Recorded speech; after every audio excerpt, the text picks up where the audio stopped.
ওকে, so আসসালামু আলাইকুম। আজকে আমাদের 3 নাম্বার ক্লাস, যেটা শুরু হয়েছে ইমনের মিথ্যাচার দিয়ে। আমি জানি না এটা কত দূর যাবে। হ্যাঁ, প্রথমে একটা ডাহা মিথ্যা কথা বললো। আচ্ছা, ওকে। সো আজকে আমাদের কি দেখতে হবে? কর্ণ সম্পর্ক, যেটা গতদিন দেখাইতে চাইছিলাম, কেমনে জানি স্লাইড থেকে বাইরে হয়ে গেছে। মানে পরমাণুর আকার নিয়ে একটা পর্যায়ভিত্তিক ধর্ম হচ্ছে কর্ণ সম্পর্ক। তোমরা জানো এটাকে ইংরেজিতে কি বলবো আমরা, বলেন তো? ডায়াগোনাল রিলেশন বলে না, ডায়াগোনাল রিলেশনশিপ। আচ্ছা, সো আয়নীকরণ শক্তি, এটাকে ইংরেজিতে কি বলে? Ionization potential, POTEN। কিরে, ইমন ছাড়া আর কেউ পারে না কেন? আমার মনে হয় ইমনের সাথে একটা ভূত বা পেতনি থাকে, ওকে ইমনকে হেল্প করে আর কি। হ্যাঁ, এসব ইনফরমেশন দেওয়ার জন্য। আমরা সংক্ষেপে এটাকে বলবো আইপি। সেই আইপি জিনিসটা হচ্ছে কেমিস্ট্রির লোকজনরা বাংলায় বলে আয়নীকরণ শক্তি, আর ফিজিক্সের লোকজনরা বলে হচ্ছে আয়নীকরণ বিভব। এবং এটাকে শক্তির চেয়ে বিভব বলাটা বেশি ভালো, বেশি অ্যাপ্রোপ্রিয়েট। যদি সংজ্ঞার একটু গভীরে ঢোকো, উইকিপিডিয়া একটু ডিটেল পড়ো, শক্তি বিভব তো আলটিমেটলি একই জিনিস, সবই কাজ, কিন্তু বিভব বললে ভালো হয় আর কি। যাই হোক, বা এই কেমিস্ট্রি বইতে এগুলো লেখে। সো চলেন, কর্ণ সম্পর্ক কী জিনিস একটু দেখে নেই। আমরা একটা জিনিস দেখছিলাম গতদিন যখন আকারের আলোচনা চলছিল, সেটা হচ্ছে পর্যায় সারণীতে কোনো একটা মৌল যদি এটা হয়, তার ঠিক ডান পাশের মৌলটা কি হবে? তার চেয়ে একটু সাইজে ছোট না বড়? একটু ছোট হবে, বেশি ছোট না, অল্প ছোট। এবার বলো, এর যে নিচের মৌলটা সে আবার কি হবে কত? বড় হবে। আচ্ছা, তাহলে এটাকে একটু বড় করে দিলাম। এই যে ধরো এরকম একটু বড় হইলো, কারণ একটা এক্সট্রা শক্তি স্তর যুক্ত হয়েছে। এবার এই মৌলটার ডানের যে মৌল সে আবার কি হবে? আকার একটু ছোট হবে। তাহলে দেখো, এইখান থেকে এখানে আসতে যায় আকার একটু বড় হয়েছে, আবার এইখান থেকে ওইখানে যেতে যায় আকার আবার একটু ছোট হয়ে গেছে। তার মানে তোমরা কি বুঝতেছো? এই আকারটাই মোটামুটি আমরা এখানে পাবো। কেউ বোঝা না? রাফলি ওই সিমিলার আকার পাবো। তো এখন পর্যায় সারণীতে যত মৌল আছে সবগুলোর মধ্যে এরকম পাশাপাশি 4টা মৌল নিয়ে, যদি পাশাপাশি না মানে এরকম যদি 4টা মৌল নিয়ে গবেষণা করা যায়, তাহলে এটা একটা স্কোয়ারের মতো দাঁড়াবে। সেই স্কোয়ারে দেখতে পারবো যে এই মৌলটার মধ্যে আকারের খুব মিল। আমি তো হুবহু কপি পেস্ট করে বসাইছি, এই কারণে হুবহু মিল দেখা যাচ্ছে। আসলে হুবহু মিল থাকে না, বাট আকারে খুবই মিল থাকে। তাহলে আমরা এগুলোর যদি একটু নাম দিই, এটা এ মৌল, তার ডানের মৌলটা ধরলাম বি, এটা হচ্ছে সি, এটা হচ্ছে ডি। তাহলে এ আর ডি মৌলের মধ্যে আমাদের বলা লাগবে হচ্ছে কর্ণ সম্পর্ক বিদ্যমান। তো কর্ণ সম্পর্ক বিদ্যমান থাকলে কি হবে? পরমাণুর আকার একই রকম হবে। আর তোমরা জানো পর্যায়ভিত্তিক ধর্মের একটা বিশেষ হচ্ছে আকার। ইনফ্যাক্ট আমি 1 নম্বরে লিখছিলাম আমার যতদূর মনে পড়ে। সো আকার দিয়ে মৌলের অনেক বৈশিষ্ট্য যেহেতু নিয়ন্ত্রিত হয়, তার মানে যেহেতু আকার সিমিলার হয়ে গেছে, সেম হয় নাই, সিমিলার হয়েছে, সাদৃশ্য আছে, তার মানে কি হবে? এ আর ডি এর মধ্যে কেমিক্যাল অনেক প্রপার্টি, ফিজিক্যাল অনেক প্রপার্টিতে অনেক সময় মিল থাকবে আর কি। সো এইটাকে আমরা বলি হচ্ছে কর্ণ সম্পর্ক। 1 নম্বরের প্রশ্নে আসতে পারে। সো এইটা আবার ব্ল্যাঙ্ক স্লাইড থুই দিছে, এই যে এটা দিতে বলছি, দিছে ওইটা। আচ্ছা, যাই হোক, ওইটাকে ডিলিট করে দিই, এটার দরকার নাই। সো কর্ণ সম্পর্ক এই যে ভালো করে দেখা যাচ্ছে হলো এই জায়গাটাতে। দেখো, লিথিয়ামের ঠিক ডান পাশের মৌলটা হচ্ছে কে? বেরিলিয়াম। তাহলে লিথিয়ামের চেয়ে বেরিলিয়ামটা আকারে একটু ছোট। আবার লিথিয়ামের নিচের মৌলটা হচ্ছে কে? সোডিয়াম। তাহলে সোডিয়াম একটু বড়। সোডিয়ামের ডানের মৌল আবার ম্যাগনেসিয়াম, তাহলে ম্যাগনেসিয়াম আবার একটু ছোট। তাহলে এই যে লিথিয়াম আর ম্যাগনেসিয়ামের মধ্যে দেখো এই যে আকারটা সিমিলার হয়ে গেছে। আমার দাগাদাগি তোমরা কিছু দেখতে পাচ্ছ না, আমি জানি, বুঝছি। যাই হোক, সো এই যে তাহলে লিথিয়ামের সাথে ম্যাগনেসিয়ামের হবে, লিথিয়ামের সাথে কার হবে? ম্যাগনেসিয়ামের। এই যে এইটার কর্ণ সম্পর্ক থাকবে। আবার বেরিলিয়ামের সাথে কার থাকবে? তাহলে এই পাশে কে আছে দেখেন? অ্যালুমিনিয়াম। বোরনের সাথে থাকবে হচ্ছে সিলিকনের, এরকম আর কি। সো এইটাকে আমরা বলতেছি হচ্ছে কর্ণ সম্পর্ক। সো সেই কর্ণ সম্পর্ক বোঝার জন্য তোরা কি এই রংটা দেখতে পাস ঠিক মতো, নাকি দেখা যায় না? এটা একটু ডার্ক হয়ে যায় মনে হয়। তাহলে এইখানে এক একটা করে বক্স চিন্তা করতেছি, কিন্তু আমরা এইখানে এক একটা করে বক্স চিন্তা করতেছি, তাইলে হচ্ছে এই জিনিসগুলো পাওয়া যাবে। ওকে, সো এটাকে আর একটু দূরে সরাই দেই, কপি। এই যে এক একটা বক্স ভালো হইতেছে না, যাই হোক বুঝে নিস আর কি।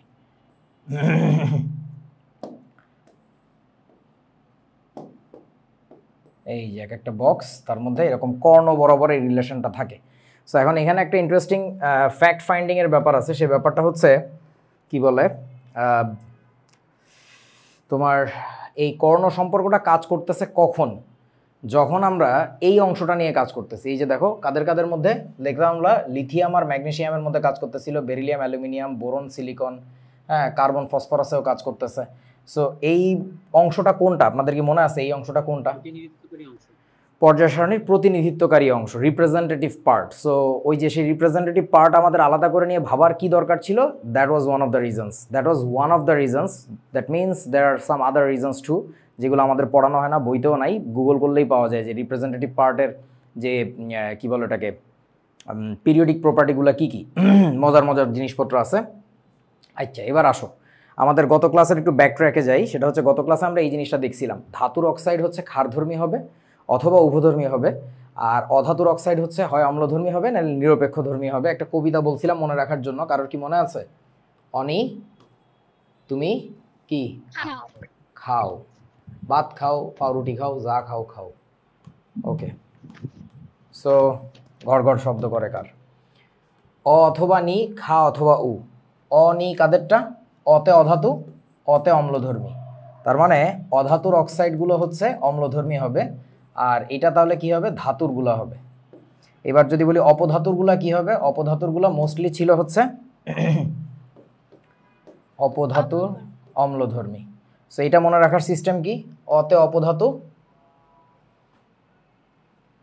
অতে অপধাতু, অতে হচ্ছে অম্লধর্মী। এই তো মনে রাখবো। সো এটা ভুলে গেলে একদম মহাবিপদ। মহাবিপদ মানে মহাবিপদ টু দি পাওয়ার বিপদ। এবার আসো তোমাদের অক্সি অ্যাসিডের নিরোধন। হ্যাঁ,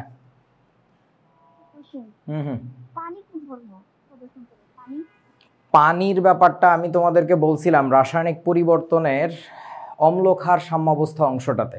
পানি একটা অদ্ভুতুড়ে জিনিস, যেটা আজকে সারাদিন সকাল থেকে পড়তেছে, এটা তোমরা দেখছো, বৃষ্টি পড়তেছে। পানিকে আমরা বিভিন্ন থিওরি দিয়ে বিভিন্ন পার্সপেক্টিভ থেকে, আচ্ছা যেমন আমি ওই যে আমাদের ফটোগ্রাফি শেখার যে গ্রুপটা, ওইখানে আজকে মনে হয় 2টা ছবি দিছি, তোমাদের যারা আছো তারা দেখছো। সে গ্রুপ কোথায় তাও তো পাইতেছি না, ফোটন পিপল। আচ্ছা, এই যে এইটা তোমরা দেখবা না এখন আমি জানি। একটা ছবি দেখতে কি পাচ্ছ? একটা বিড়াল, হ্যাঁ, একটা বিড়াল বসে আছে, গাড়ির এক্সস্ট পাইপ 2টা, মনে হচ্ছে ওর 2টা চোখ। আচ্ছা, তারপরে আসো পরের ছবিটা যদি আমরা দেখি, এই যে বিলাইন্দ্রনাথ ঠাকুর, দেখতে পাচ্ছ কি? এটা বোঝা যাচ্ছে? মানে ছবিটা হয়েছে কি, এক লোক বিড়াল কোলে নিয়ে, দেখতে পাচ্ছিস কি তোরা, নাকি আমি জুম করে দেখাবো কোনটা? আচ্ছা, সো একটা লোক বিড়াল কোলে নিয়ে বসে আছে, তার মাথার চুলটা রবীন্দ্রনাথের মতো এরকম সুন্দর করে আছড়ানো, আর তার কোলে হচ্ছে বিড়াল। তো যে ফটোগ্রাফার ছবি তুলছে সে শয়তানি করে নিচে থেকে তুলছে। সো মুখটা বিড়ালের, কপালটাই ভদ্রলোকের। সো অ্যাজ এ হোল দেখে মনে হচ্ছে এটা রবীন্দ্রনাথ ঠাকুর না, এটা হচ্ছে বিলাইন্দ্রনাথ ঠাকুর। সো এই জন্য একটা কথা প্রচলিত আছে ফটোগ্রাফির ক্ষেত্রে, আমরা প্রায়ই বলে থাকি, এটা বাস্তব কথা সব ক্ষেত্রে, everything is a matter of perspective. হ্যাঁ, একটা জায়গায় 6 লেখা, এটা 6 মনে হবে নাকি 9 মনে হবে, এটা তো ডিপেন্ড করে তুমি কোন স্ট্যান্ড পয়েন্ট থেকে দেখতেছো। বাংলায় স্ট্যান্ড পয়েন্টের বাংলা কি, কোন দৃষ্টিকোণ থেকে দেখতেছো। সো ব্যাপারটা ওই রকম, পানি কি অ্যাসিড নাকি ক্ষার, নাকি উভধর্মী নাকি নিরপেক্ষ, এটা আসলে তোমার স্ট্যান্ড পয়েন্ট থেকে ডিপেন্ড করে। তুমি যদি বলো যে পানি থেকে তো প্রোটন বেরোচ্ছে, তাইলে তো ভাই ওটাকে অ্যাসিড বলে ডাকা লাগবে, আমার কোনো সমস্যা নেই, সে তো অ্যাসিড, আসলেই অ্যাসিড। অনেকের সাথে সে ক্ষারের মতো আচরণ করে না, আবার অ্যাসিডের মতো আচরণ করে না, আবার অনেকের সাথে সে ক্ষারের মতো আচরণ করে। আর পানি যখন আমরা খাই, আমার শরীরে অ্যাসিডিক বা বেসিক কোনো ইফেক্ট পড়ে না, তার মানে পানি আবার নিরপেক্ষ। আমার কথা কি বুঝতে পারতেছিস? সো পানি আসলে একটা উইয়ার্ড সৃষ্টি খোদা তাআলার, এটা বানাইছে যে কেন, এটা না বানাইলে জীবন টিকতো না। সো পানিকে আসলে কিছু সময় তুমি বলবা অ্যাসিড, কিছু সময় তুমি বলবা ক্ষার, কিছু সময় তুমি বলবা নিরপেক্ষ, কিছু সময় তোমার বলা লাগবে উভধর্মী। সো এটা নিয়ে কোনো কনক্লুশন দেওয়া যাবে না আর কি। আচ্ছা, আমাকে একটা কথা বলতো, অস্ত্র কারো হাতে আছে, এটা কি ভালো না খারাপ বলেন? কার হাতে আছে সে ওটার কি ব্যবহার করতেছে তার উপরে ডিপেন্ড করে। That's it, that is the answer. ঠিক আছে, আশা করি বুঝছো। চলো এবার অক্সি অ্যাসিডের নিরোধন দেখে আসি। নিরোধন মানে পানি বের করে দেওয়া। তোমাদের এই জিনিসগুলো ফাউন্ডেশনের ক্লাস থেকে দেখতে বলছিলাম, দেখছো কিনা আমি জানি না। গতদিন কি এটা নিয়ে একটু কথাটা বলছিলাম, 2-3টা অ্যাসিডের মনে হয় নিরোধন করা দিয়েছিলাম নাকি? জি ভাইয়া। ওকে, সো আমার কি ওটা আবার দেখানো লাগবে? আমি কি বলছিলাম যে এখানে জারণ সংখ্যা সেম থাকে? না না, গত ক্লাসে বলি নাই আবার? ও, তাহলে তো হইলি, তাহলে তো এটা আমি উদয় নিয়ে আইছি, লাগবে না। তোমাদের মনে আছে তো নাকি? আচ্ছা আমি তাও একটু দ্রুত দেখায় দেই আবারও। সালফিউরিক অ্যাসিডের নির্দন যদি আমরা করি তাহলে কি হবে, পানি আছে কয়টা এখানে, হাইড্রোজেন যেহেতু দুইটা তাহলে পানি বেরোবে একটা, H2O প্লাস বাকি যা থাকবে গুণে গুণে বসায় দিতে হবে, তাহলে থাকবে হচ্ছে আমার SO3। এই সালফার ট্রাইঅক্সাইডকে আমরা কি বলবো বলো? এইটাকে বলে সালফিউরিক অ্যাসিড অ্যানহাইড্রাইড। অ্যানহাইড্রাইড মানে শুকনা সালফিউরিক অ্যাসিড। আচ্ছা এবার যদি আমরা H2SO3 নেই তাহলে এটা থেকে পানি বেরোবে কয়টা আমাদের,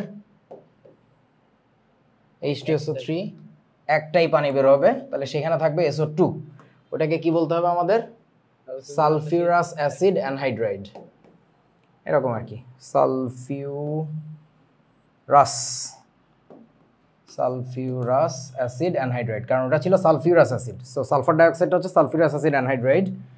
তারপরে ধরো নাইট্রিক অ্যাসিড যদি নেই আমরা HNO3, এইখান থেকে পানি বেরোবে কয়টা বলো, নাইট্রাস অ্যাসিড যদি আমরা নেই তাহলে এখান থেকে পানি বেরোবে কয়টা বলো, তারপরে H3PO4 যদি আমরা নেই তাহলে এখান থেকে পানি বেরোবে কয়টা। আচ্ছা আমি কি এই জিনিসগুলো তোমাদের গাঠনিক সংকেত দিয়ে দেখাইছিলাম ইয়াতে ওই ফাউন্ডেশনে? ওকে ঠিক আছে, তাহলে তো আর ওদিকে যাচ্ছি না, এত ডিটেল বারবার বলা সম্ভব না আর কি, একটু দেখে নিও। এখানে পানি বের করা সম্ভব আধাটা, কারণ একটা হাইড্রোজেন ছিল, তাহলে আমরা 2 দিয়ে গুণ করতেছি, তাহলে পানি বের হচ্ছে একটা, বাকি যা থাকবে গুণে গুণে বসাই দিব। নাইট্রোজেন 2টা ছিল, তাহলে এখানে আমরা লিখবো হচ্ছে N2, অক্সিজেন ছিল 6টা, একটা চলে গেছে, তাহলে N2O5।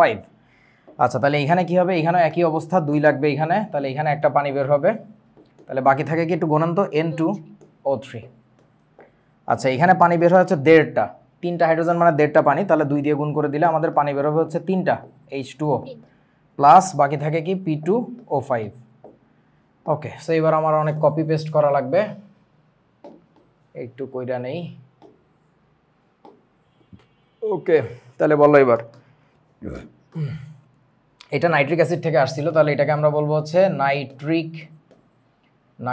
অ্যাসিড অ্যানহাইড্রাইড, আর এটাকে বলবো হচ্ছে নাইট্রাস অ্যাসিড অ্যানহাইড্রাইড, এটা হচ্ছে ফসফরিক অ্যাসিড অ্যানহাইড্রাইড হয়েছে আর কি। তো এখন এইসব জায়গায় একটা মজার জিনিস অবজারভেবল, দেখার মতো, পর্যবেক্ষণীয়, সেটা হচ্ছে যে জারণ সংখ্যা সব সেম থাকে। এখানে সালফারের জারণ সংখ্যা হচ্ছে +6, ওইখানেও দেখো যায় +6ই আছে, এখানে +4, এখানেও +4।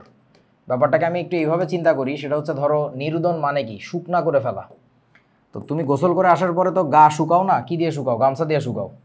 তো গামছা দিয়ে শুকাইতে যায়, তুমি কি কখনো এমন করো যে তোমার নাক খুলে পড়ে গেছে বা কান খুলে মুখের মধ্যে চলে আসছে? তা তো আর হয় না, মানে মূল জিনিসটা একই থাকে, ভিজা জিনিস শুকায় যায়, দ্যাটস ইট। সো এইখানে একই ঘটনা, জারণ সংখ্যার লেভেল সেম না থাকার মানে পদার্থটা পুরো ভিন্ন পদার্থে পরিণত হয়েছে, that is not what will be happening here. জিনিস একই থাকবে, জাস্ট ভেজা জিনিস শুকায় যাবে, দ্যাটস ইট। তোদের কি নেটওয়ার্কের সমস্যা হচ্ছে নাকি ঠিক আছে আমাদের? ঠিক আছে ভাই। ওকে বলো কি প্রশ্ন?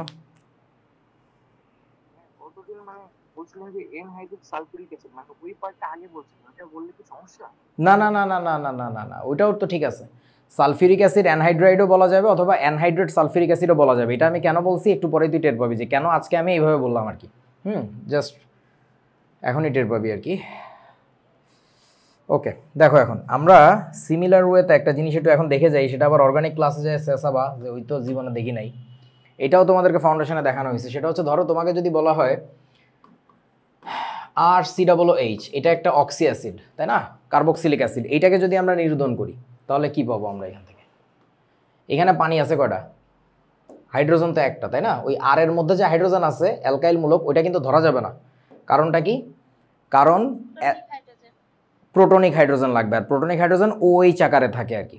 সো তাহলে এখানে আমাদের পানি আছে আধাটা, তাহলে এটাকে কি করা লাগবে আমাদের, 2 দিয়ে গুণ করা লাগবে। তো 2 দিয়ে গুণ করলে যে কি প্রোডাক্ট আসবে সেটা আসলে এখান থেকে বোঝাটা কষ্ট। অর্গানিকের ক্ষেত্রে যে ঝামেলাটা হয় সেটা হচ্ছে অলওয়েজ কি দিয়ে চিন্তা করতে হয়, মনে আছে আপনাদের? গাঠনিক সংকেতের সাপেক্ষে চিন্তা করতে হবে, তাহলে কিন্তু সব মুখস্থ হয়ে যাবে। তাহলে আমি এটাকে গাঠনিক সংকেত দিয়ে লিখলে R bond C double bond O, অনেকেই মাথায় হাত যে কিরে ভাই 9-10-এ তো অর্গানিক ছাড়াই A+ পেয়ে আইছি, এখন এই লোকটা কি বলতেছে। আসলাম তার কাছে যে পড়ালেখা ছাড়া কিভাবে কেমিস্ট্রিতে A+ পাওয়া যায়, এখন এই লোক তো খারাপ। তাহলে H বন্ড হচ্ছে O, বন্ড হচ্ছে C, double bond O, bond হচ্ছে R। সো এইভাবে মুখোমুখি দুইটা আমি লেখার পরে, কার্বক্সিলিক অ্যাসিড লেখার পরে এখান থেকে কী করব আমরা, পানি বের করে দিব। সো বলো পানি বের করতে গেলে কি হবে, একজনের কাছ থেকে আমার হাইড্রোজেন চলে যাবে, আর একজনের কাছ থেকে কি চলে যাবে বলো তো? হাইড্রোক্সিল। কার কাছ থেকে যে হাইড্রোজেন, কার কাছ থেকে যে হাইড্রোক্সিল যাবে এটা আমরা জানি না। এটা আসলে একজনের কাছ থেকে একটা গেলেই হয়, কোনো সমস্যা নেই। এইটুকু জিনিস চলে যাবে এখান থেকে। তাহলে বাকি থাকে কি দেখো তো, বিশ্বাসযোগ্য করার জন্য আমি জাস্ট কপি পেস্ট করে নিয়ে যাচ্ছি। এইটুকু থাকবে, আর এই পাশ থেকে থাকবে এইটুকু। This is how it becomes a new kind of compound, তাই না? একটা নতুন ধরনের কার্যকরী মূলক তৈরি হয়েছে এখানে। আর সিও ও সিও আর প্লাস কি হবে, এক অণু পানি বের হয়ে গেছে। এই বস্তুটাকে আমরা কি বলি? Carboxylic acid anhydride. হ্যাঁ, তাহলে এটাকে সংকেত আমরা লিখতে গেলে কিভাবে লিখব? আর সিও ও সিও আর, বা এটাকে বইতে লেখে এইভাবে আর two CO whole two O plus হচ্ছে পানি। তোমরা মনে হয় বোঝো না, দেখো এইভাবে লিখলে কিছু বোঝা যাচ্ছে না। স্ট্রাকচারাল ফর্মুলা দিয়ে না লিখলে এই এক ঝামেলা। হ্যাঁ, দ্যাটস ওয়াই এই চ্যাপ্টারটা পড়ে যাওয়া লাগে আগে, অর্গানিক পড়ার সময় খুব ভালো কাজে লাগে। এখন তোমাদের এরপরে তড়িৎ রসায়ন পড়বো, তারপরে অর্গানিক পড়তে গেলে তোমরা কয়জন যে ভুলে যাবে এই জিনিস আমি জানিও না। হ্যাঁ বলো। ভাইয়া এই আমাদের কলেজ সহ অনলাইনে বিভিন্ন প্ল্যাটফর্ম ভাইরা এই যে কার্বক্সিলিক অ্যাসিড অ্যানহাইড্রাইডকে জাস্ট অ্যানহাইড্রাইড বলে, আপনি কোনটা প্রিফার করেন? আমিও অ্যানহাইড্রাইডই বলি, কোনো সমস্যা নেই। ওইটা হচ্ছে ডিপেন্ড করে কথা কওয়ার সময়। ধর ব্যাপারটা এরকম যে ইমন নামের একটা ছেলে, মানে যে কোনো একটা ছেলে আর কি, কত ছেলে আছে না ইমন, তো ইমন নামের একটা ছেলে ফিজিক্স পড়ায়। তো তাকে আমি কথা বলার সময় বারবার বুঝাই যে ওরে মনা, ব্যাপারটা এরকম না। তো ইমন মনা ওইখান থেকে হয়ে গেছে মইন্যা। তা আমি অফিসে এসে একদিন বললাম এ মইন্যা কইরে, মইন্যা কি ক্লাস নিতেছে? তো ব্যাপারটা হচ্ছে ওইরকম আর কি। মইন্যা তো আমরা বলি, কিন্তু সবাই তো আর বলবে না, তাই না? এই আর কি, it all depends upon the situation. ধর মইন্যাকে আমি একদিন নোবেল প্রাইজ দিতে নিয়ে গেলাম, ওই দিন তো আর বলবো না যে পুরস্কারটি গ্রহণ করতেছে মইন্যা, তা তো আর বলা যাবে না। ওখানে বলতে হবে ইমন হোসেন, সরি মানে ইমন চন্দ্র কিছু একটা ওরকম। সো এটাকে অ্যানহাইড্রাইডও বলতে পারো শুধু, কারণ অর্গানিকের ক্ষেত্রে অ্যানহাইড্রাইড মানেই শুধু বেসিক্যালি এই কার্বক্সিলিক অ্যাসিড অ্যানহাইড্রাইড নিয়ে আলোচনা করা হয়। ইভেন তোমাদেরকে মনে হয় বাড়ির কাজ দিছিলাম আমি ইয়াতে ফাউন্ডেশনে, যে সালফোনিক অ্যাসিড অ্যানহাইড্রাইডের সংকেত কী হবে, ওটা বাংলাদেশের কোনো বইতে নাই। ইভেন ওটা গুগল করে খুঁজে পাওয়া খুব কষ্ট, একটু চেষ্টা করো আর কি।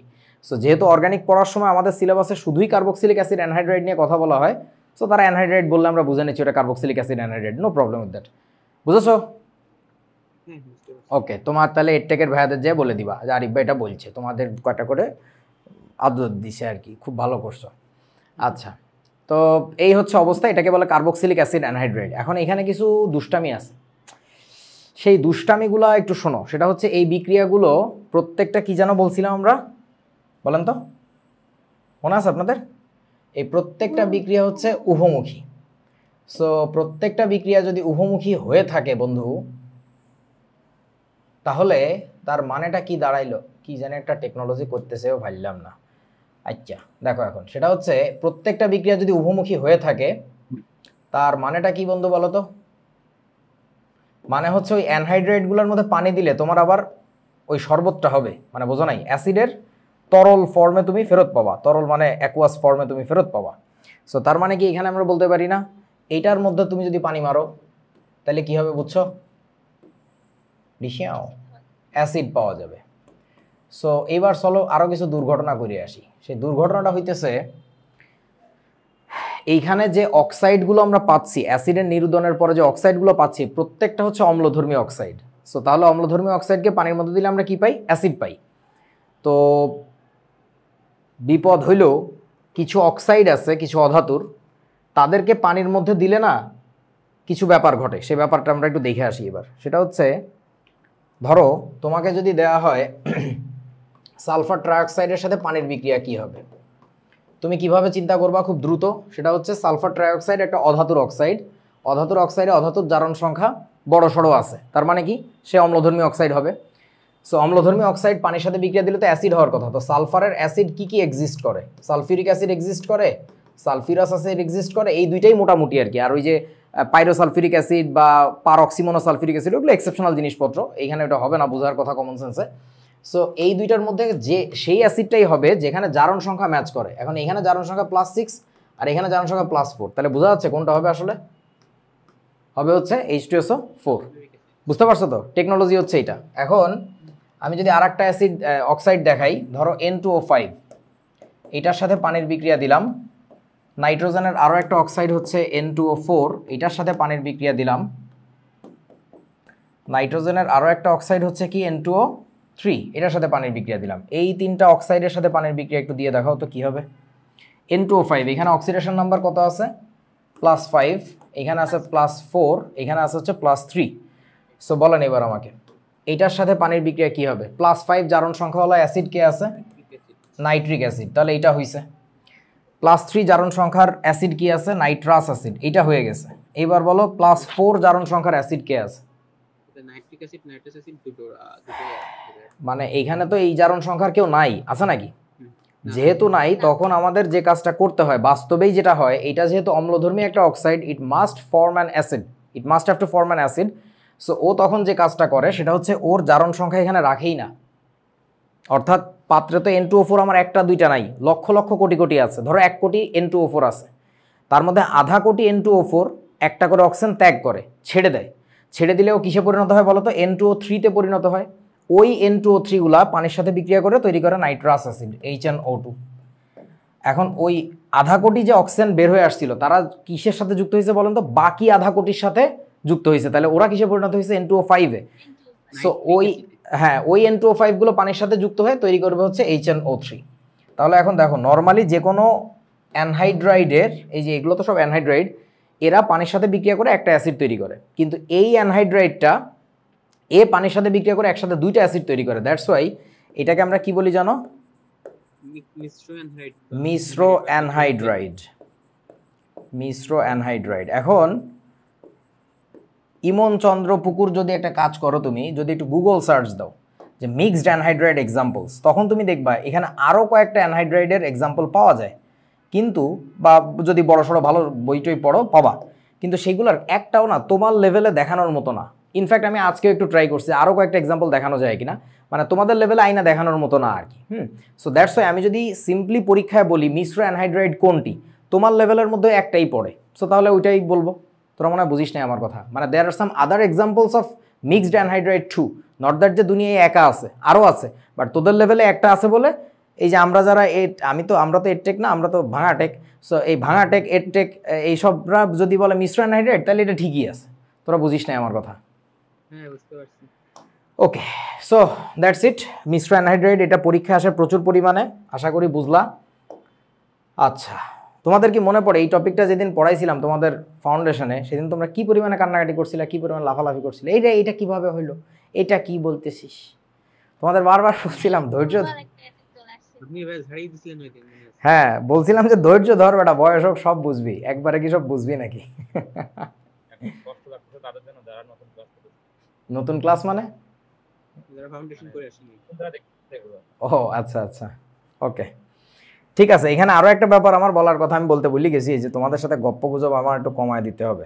দেখো, সেটা হচ্ছে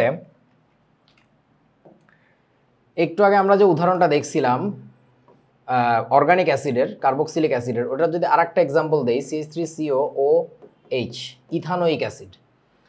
সো আমার 2 অণু ইথানোইক অ্যাসিড নেওয়া লাগবে নিশ্চয়ই। তখন আমি এখানে পাচ্ছি এই বস্তুটা। তাহলে এখানে পানি বিয়োজন করে দেখেন তো কি তৈরি হয়।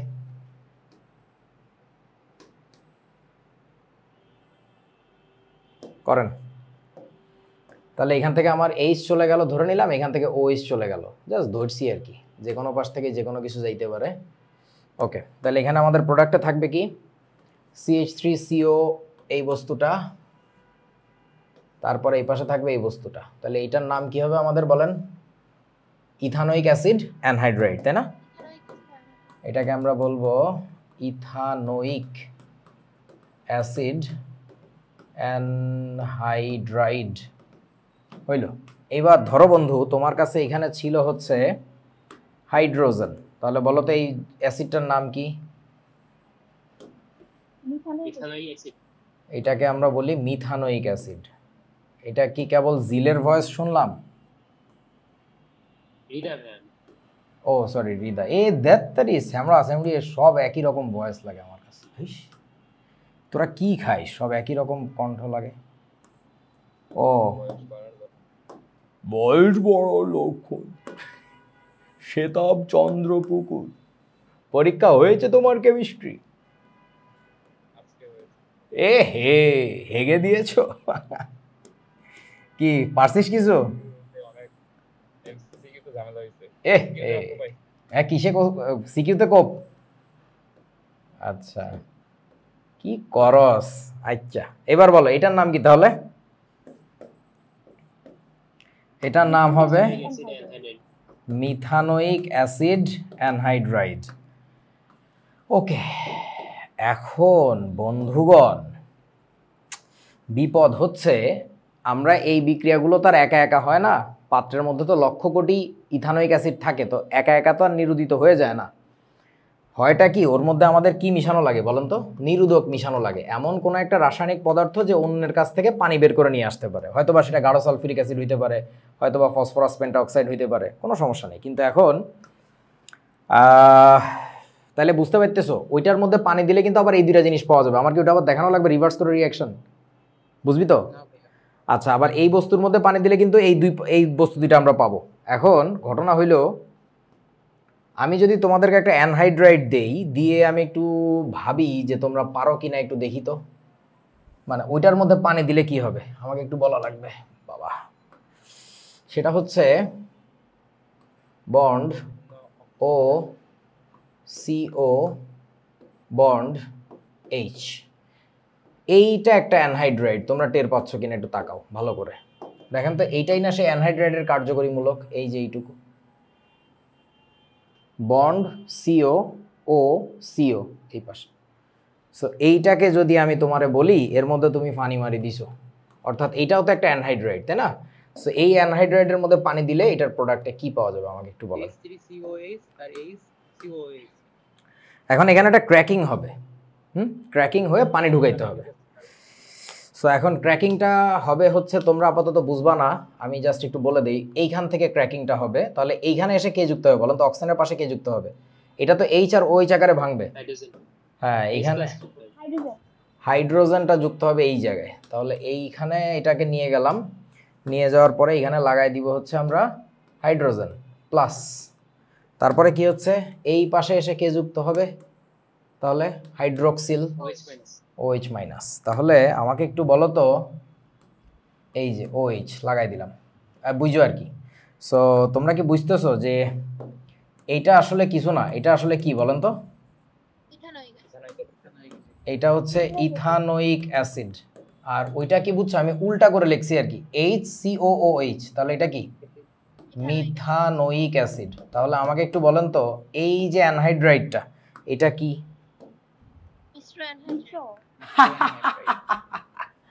এইটা একটা মিশ্র অ্যানহাইড্রাইড। এখন তোমরা কি বুঝতেছো মিশ্র অ্যানহাইড্রাইড আমাদের প্রচুর ভর্তি পরীক্ষা আসে। মিশ্র অ্যানহাইড্রাইড কোনটি? তার প্রতিটার অপশনে থাকে যে N2O4, বাট মিশ্র অ্যানহাইড্রাইড তোমাদের লেভেলও আরও আছে, বাট সেগুলো নিয়ে আমরা কথা কই না। দ্যাটস ওয়াই আমরা মিশ্র অ্যানহাইড্রাইড বলতে শুধুমাত্র N2O4 কে বুঝি, বাট মিশ্র অ্যানহাইড্রাইড এইটাও বোঝে না আমার কথা। ভাইয়া, তার মানে আমরা বলতে পারি না যে কোনো একটা অ্যানহাইড্রাইডের সংকেতে অক্সিজেন অক্সিজেনকে যদি আমরা একটা অক্সিজেনের সাপেক্ষে যদি দুই পাশ যদি আছে প্রতি সময়, তাহলে সেটা হচ্ছে মিশ্র অ্যানহাইড্রাইড না। যদি না হয় তাহলে মিশ্র অ্যানহাইড্রাইড। এটা কি বলা যায়? আল্লাহ, দুই পাশ যদি আছে আলাদা হয় তখনই আছে দুটো ডিফারেন্ট প্রোডাক্ট বলতে উৎপন্ন হচ্ছে। আর আমার দুই পাশ যদি সেম হয় তাহলে তো হয়ে যাচ্ছে। আমার হাতে এটা কি তোরা কি দেখতে পাচ্ছিস? এটা যদি ইমনের মাথার ঠিক মধ্যবিন্দুটা নির্ণয় করে খুব শান্তি লাগতো। ছাগলের না, আরে হয় তো ওইটাই তো, তাই এইটা আবার কি বিশাল বড় জ্ঞান দিলি? আমি তো বললাম তুই কি নাকি বলবি আমাকে। হেস, এত বাচ্চা জিনিস। প্রতিসম যদি হয় অর্গানিক অ্যানহাইড্রাইড, যদি প্রতিসম হয়, যে এগুলো সব প্রতিসম তো কার সাপেক্ষে? অক্সিজেনের সাপেক্ষে। সেন্ট্রাল যে অক্সিজেনটা ছিল এইটার সাপেক্ষে প্রতিসম যদি হয়ে থাকে তাহলে হচ্ছে এটা মিশ্র অ্যানহাইড্রাইড না, এটা সাধারণ অ্যানহাইড্রাইড। আর যদি প্রতিসম, এই যে যেমন এইখানেও দেখো এই যে মাঝখানের সাপেক্ষে দুই পাশেই সমান, কিছু বোঝো নাই। সো যদি এই দুই পাশে সমান না হয় তাইলে হবে হচ্ছে কি বলো এটাকে? মিশ্র অ্যানহাইড্রাইড, রাইট। এই যে এখানে তোমার, আচ্ছা ওইটা তো থাকুক, এই যে এইটার সাপেক্ষে দেখেন দুই পাশে দুই জিনিস, এই যে N2O4টা প্রতিসম, রাইট।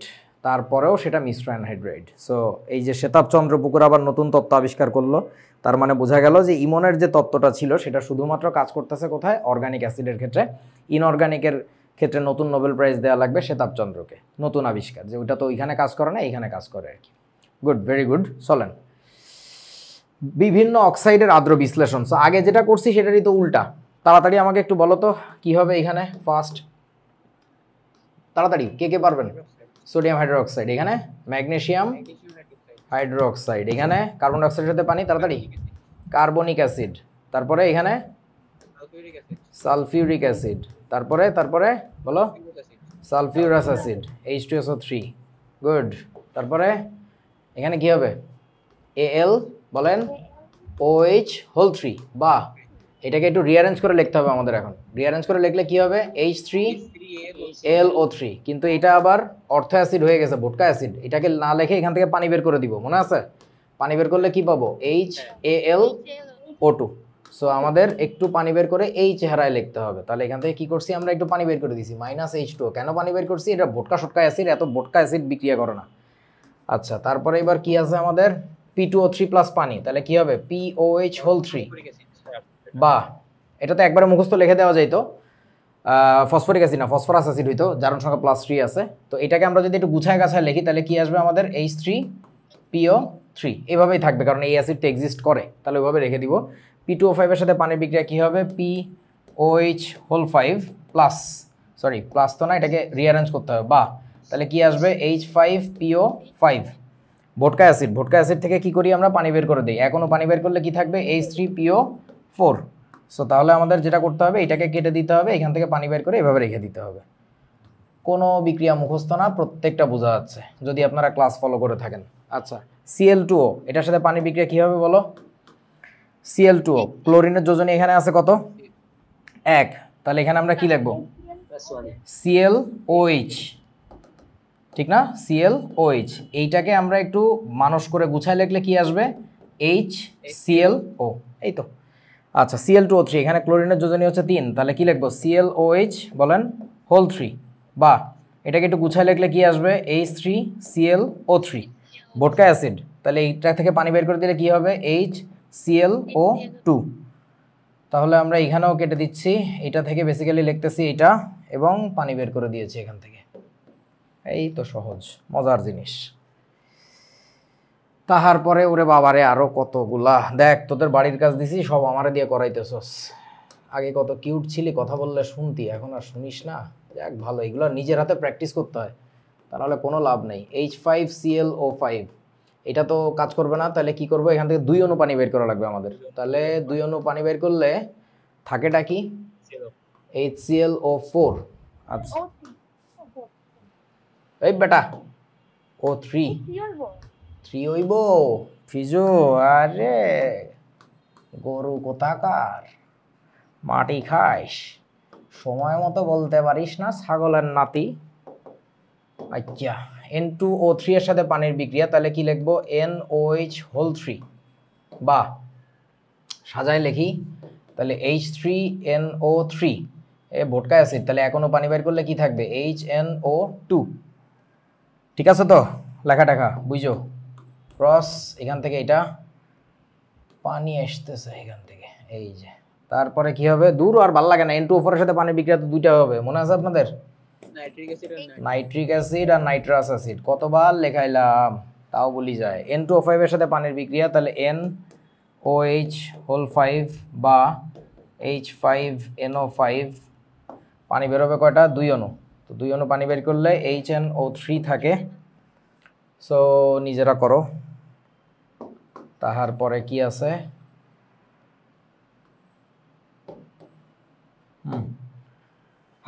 B2O3 এর সাথে পানির বিক্রিয়া কি হবে বলো? B2O3 বোরন অক্সাইড, তাহলে কি লিখবো? BOH whole 3।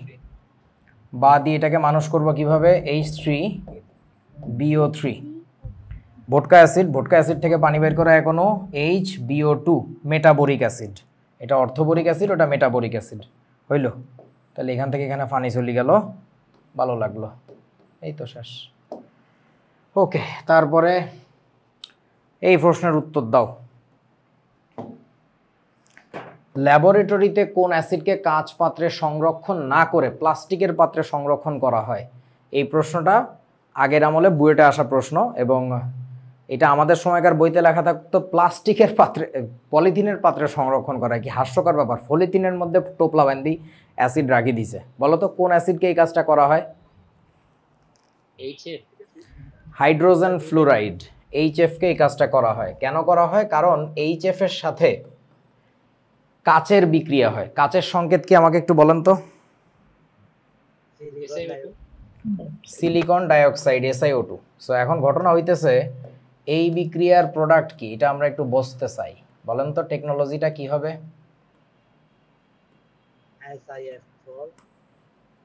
আচ্ছা, তাহলে এইটা তো অ্যাসিড, নামজাদা অ্যাসিড, তাই না? HF, we know that's an acid and it has got all the properties to be an acid.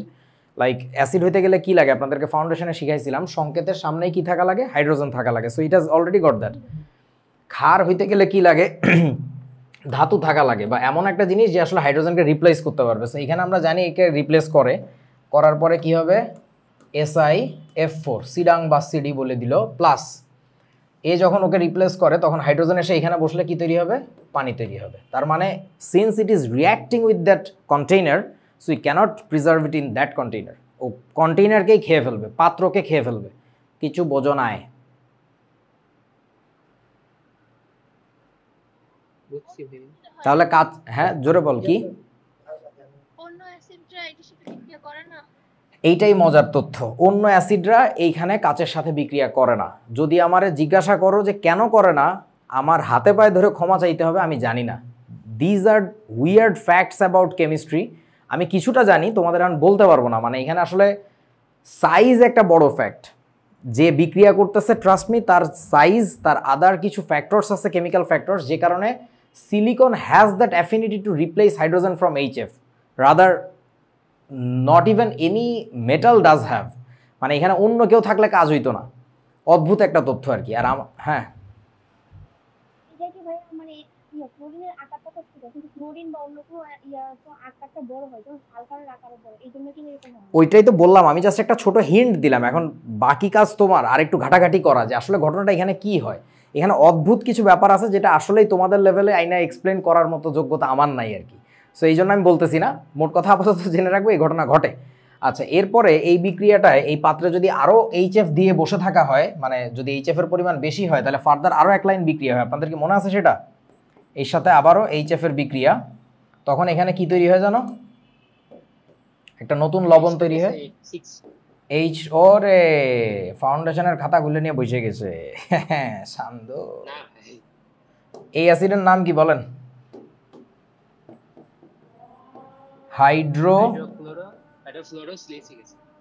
Sure, খাতা সামনে খোলা। হাইড্রোফ্লুরোসিলিসিক অ্যাসিড। আচ্ছা, এখন ঘটনা হইতেছে বন্ধু, এখন বলছে বন্ধু তোমাদের কাছে আমার একটা প্রশ্ন, এটা কি হাইড্রো অ্যাসিড নাকি অক্সি অ্যাসিড? এটা একটু বলবো আমাকে। হ্যাঁ,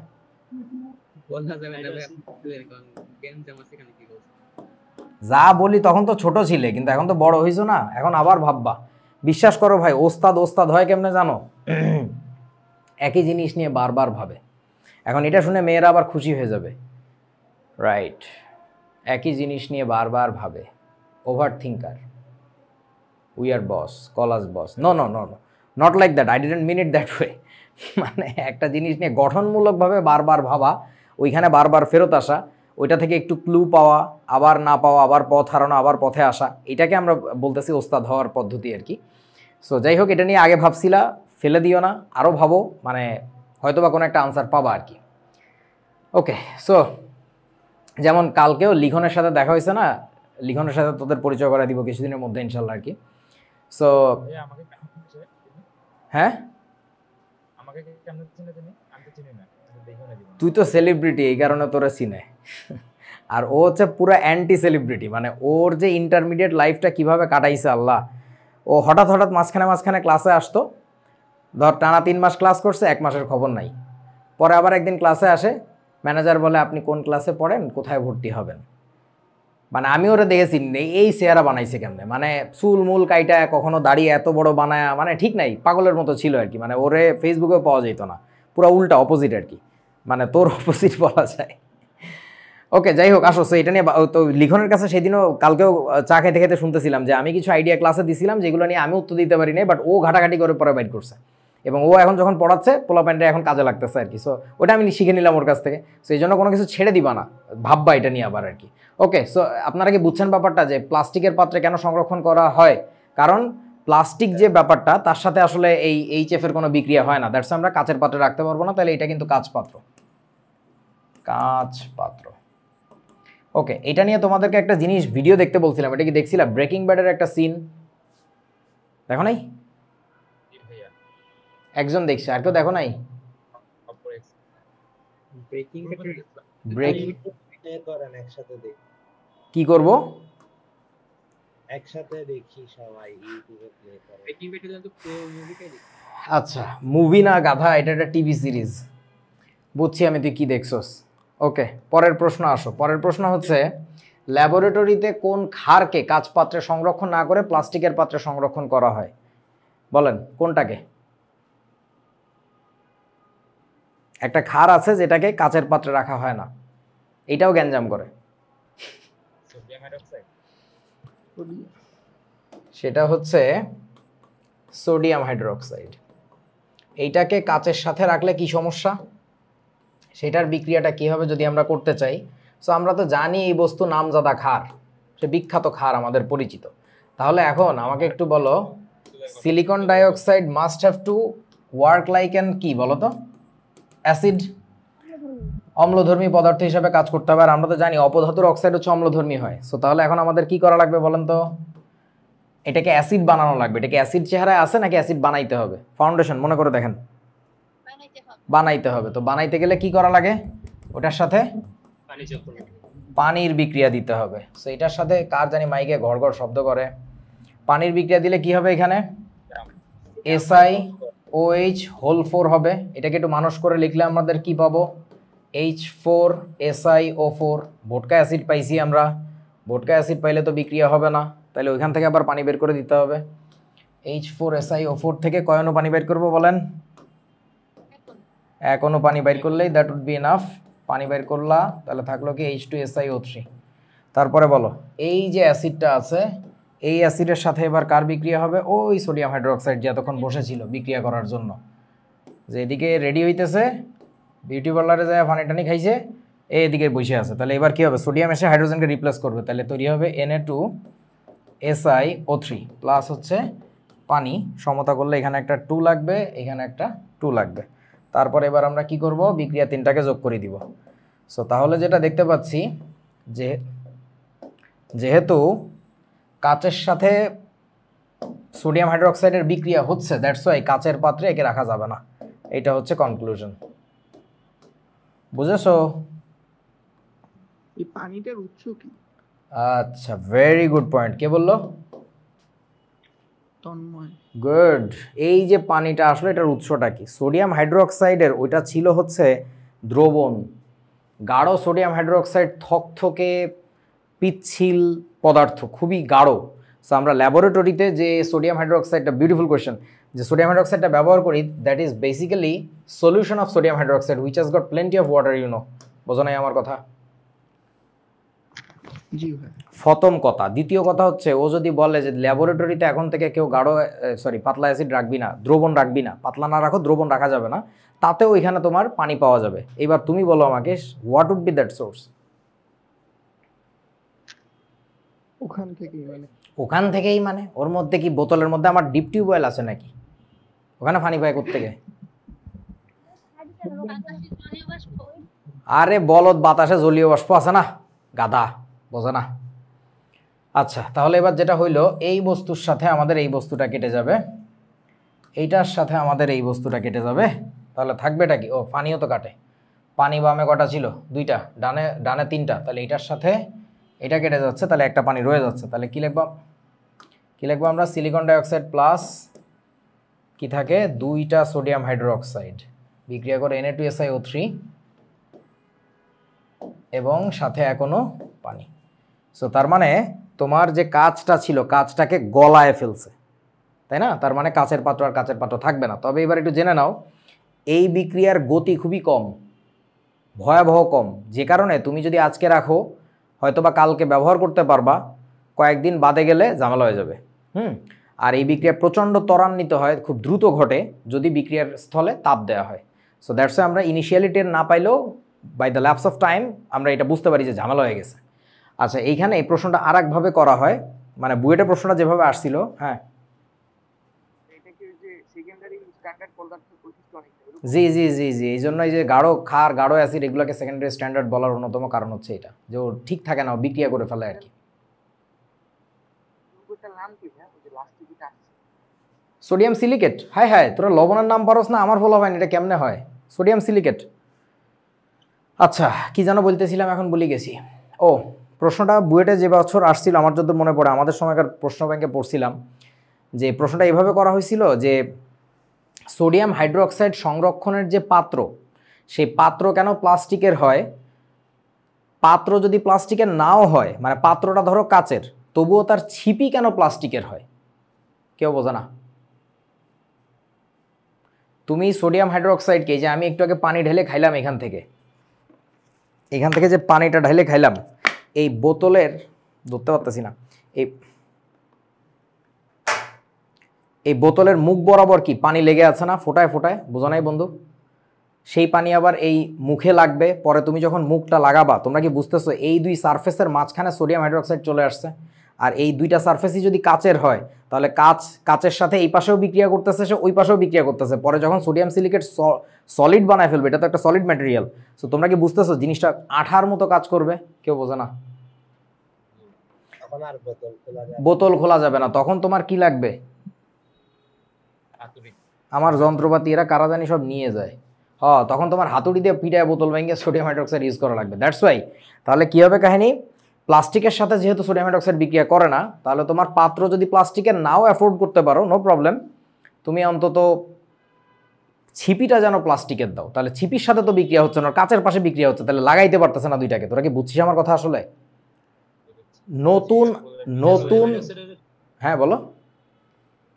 সোডিয়াম হাইড্রোক্সাইড দ্রবণজাত অনেক লঘু হয়, তাহলে কি সমস্যা? না, তাইলে সমস্যা না, না তাইলে সমস্যা না, বাট এটা করা হয় না আর কি। যত লঘুই হোক, ল্যাবে রোদ আসে, বিক্রিয়ার গতি ত্বরান্বিত হয়ে যেতে পারে, ঘটনা ঘটে আর কি। পাত্র মোটা হয়ে যায় দিন দিন, হ্যাঁ, মোটা পাতলায় বিভিন্ন রকম হয়, মানে ক্ষয় করতে থাকে, তো মোটা হয় না, বেসিক্যালি পাতলা হয়, ডিপেন্ড করে ইউজের উপরে। তো কি জানি বলতেছিলাম, এখানে একটা ভালো কথা বলি গেলাম, দাঁড়া মনে করি নেই, এই মনে নাই, হইলো, চলো এবার আবার। এরা একই জিনিস কয়বার দেয় রে বাবা? ওকে, এইবার আস, ওস্তাদের কথা না শুনলে যা হয়, এটা কি?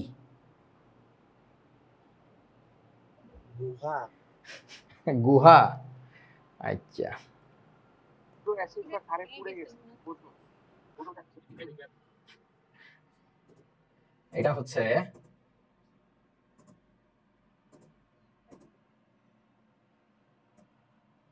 আজকে তোদের কত নাম্বার ক্লাস? তাহলে এই ফোল্ডারই তো না? কি রে, আমি একটা ভিডিও দিলাম, এই জায়গায় আসলো না কেন? আচ্ছা, দেখা যাক কি হয়।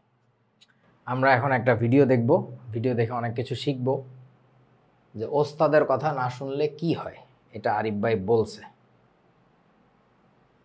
ওকে, সো তোমরা সাউন্ড শুনতে পারবা কিনা আমি জানি না, লেট মি ট্রাই, সাউন্ডটা শোনানো যায় কিনা। সাবটাইটেল দেওয়া আছে, ব্রেকিং ব্যাডের একটা সিন, সো যেটা তোমাদেরকে আমি দেখতে বলছিলাম, তোমরা দেখো নাই, চলো একসাথে এনজয় করি মুভি। তবে আগেই বলে রাখি, সম্ভবত কথাটা রামায়ণে নাকি মহাভারতে নাকি গীতায় কই যেন পড়ছিলাম, সেটা হচ্ছে যে একই ফুলের মধু খেয়ে, মানে কথাটা মোটামুটি এরকম ভুল হইতে পারে, একই ফুলের মধু খেয়ে মৌমাছি বানায় আরও মধু, আর একই ফুলের মধু খেয়ে কিন্তু ভোমরা বানায় বিষ। কথাটার কি মানে বুঝো? মানে হচ্ছে আমি তোমাকে যে নলেজটা দিচ্ছি, যে ইনফরমেশনগুলো দিচ্ছি, যে যেটা বোঝানোর চেষ্টা করতেছি, এই একই কথা শুনে আমার এই ছাত্রদের মধ্য থেকে কেউ হবে মানব সভ্যতা অগ্রগতির অগ্রনায়ক, আর কেউ হবে মানব সভ্যতা ধ্বংসের পথ নির্বাচক। সো ব্যাপারটা হচ্ছে, whatever I am showing you here, learn carefully, what I want to show you, এটার অপোজিটটা দেখো না, মানে that is just a story. আমাদের টাকা পয়সা নাই বলে আমরা বানাইতে পারি নাই, ওরা বানাইছে, ওদের কাছ থেকে কিছু শেখার চেষ্টা করতেছি। এখান থেকে নেগেটিভ জিনিসটা নিও না আর কি, পজিটিভ জিনিসটা নিও। মানে এটার ব্যাকগ্রাউন্ডটা যদি একটু বলি, এটা মূলত ড্রাগ ডিলিং নিয়ে একটা টিভি সিরিজ, ঠিক আছে? এবং আমি সবাইকে ভার্সিটিতে ওঠার পরে এটা দেখতে বলি। তো তার মানে কি এই যে আমি ওদেরকে চাই যে ওরা ড্রাগ ডিলিং করুক? The answer is no. Fact is এই টিভি সিরিজটা এত টান টান উত্তেজনার এবং মানুষের বাস্তব জীবনের কতগুলো গভীর বিষয় এত সুন্দরভাবে ফুটায় তুলছে যে একটা বয়স্ক অসুস্থ প্রফেসর কেমিস্ট্রির, তার জীবনটা কেমন, তার ক্যান্সার হয়েছে, সে মারা গেলে তার স্ত্রীর ছোট একটা বাচ্চা আছে, এগুলোর কী হবে, সে মহাবিপদে পড়ে কি কি করে, এবং সেই সময়ে তার সামনে চলে আসে তারই এক পুরান ছাত্র, যে ছাত্রকে সে কোনোদিন পাশই করাইতে পারে নাই পড়ায়া, তার সাথে বসে ড্রাগ বিজনেস শুরু করে দেয়। এবং সে নিজে যে কিভাবে নিজের মনের দুঃখে চলে, যে যে ড্রাগটা এখন বাজারে চলে, মানে তোমরা ইয়াবার নাম তো শুনছো ডেফিনেটলি, সেই ইয়াবাটা মানে ওটাকে বলে ক্রিস্টাল মেথ, ওদের প্রচলিত নাম। সেই ক্রিস্টাল মেথ জিনিসটা যেটা বাজারে চলে ওটা ক্ষতিকর। সো ওইটার যদি একটু পিউরিফাইড ভার্সন বানানো যায়, সেটা হ্যাঁ still now that is a drug, that would be bad, but যে সাইড ইফেক্টগুলো আছে সেইগুলো থাকে না। তোরা মনে হয় আমার কথা বুঝিস নাই। যেমন ধরো তোমাদের এইগুলো নিয়ে আলোচনা করা লাগবে আমাদের অর্গানিকা, হালকা করে একটু বলে রাখি। ফেন্সিডিল তোমরা দেখো না, আমরা ছোটোবেলায় দেখছি ফেন্সিডিল বেসিক্যালি কাশির ওষুধ ছিল। তো এই কাশির যে কোনো ওষুধ খাইলে কী হয়? ঘুম হয়। সো ওইটাকে মানুষ তখন ওর খারাপ ইফেক্টটা জানতে পেরে ওই ফেন্সিডিলের যে মূল উপাদানটা যেটার কারণে ঘুমটা হয়, ওইটার মাত্রাটা বাড়ায় দিয়ে ওটাকে মাদক হিসেবে বাজারে ছেড়ে দিল। That's it, that's how it become a drug. Drug means addictive drug. So ব্যাপারটা হচ্ছে এই আর কি, যে কোনো জিনিসের ভালো ব্যবহার খারাপ ব্যবহার তো আছে। সো ওই কেমিস্ট্রি প্রফেসরটা ওই কাজটাই করে, যে ভাই তোরা তো মেথ খাবি আমরা জানি, মানে অন্যায় কাজ তো করবি, সো হোয়াট ইফ তোদের শরীরের সাইড ইফেক্টগুলো বাদ দিয়ে যদি ভালো কিছু দেওয়া যায়। তো বেসিক্যালি সে ওই কাজের জন্য যুক্ত হয়েছিল, but still now that is bad. But মূল কনসেপ্টে আমরা ফোকাস করি যে ওইখানে এই এখন যে সিনটা দেখাবো সেখানে দেখবা যে একজন মানুষের বডি মানে মরে গেছে একজন, মানে বুঝো না ড্রাগ ডিলিং বিজনেসে তো এইসব উল্টাপাল্টা হবে।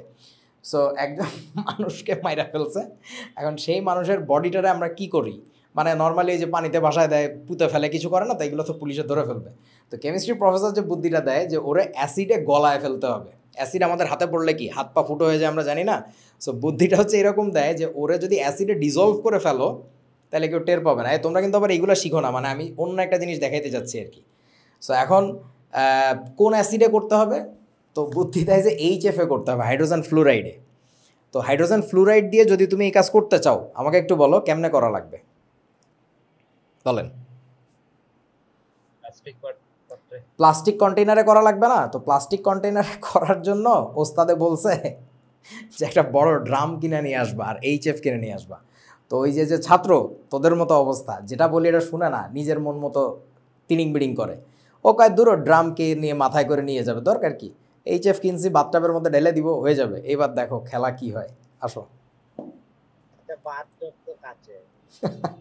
কাচের না, সিরামিকের। এই যে সেই ডেড বডি, এ হচ্ছে কে বলেন, টিচার না স্টুডেন্ট বলেন আপনারা?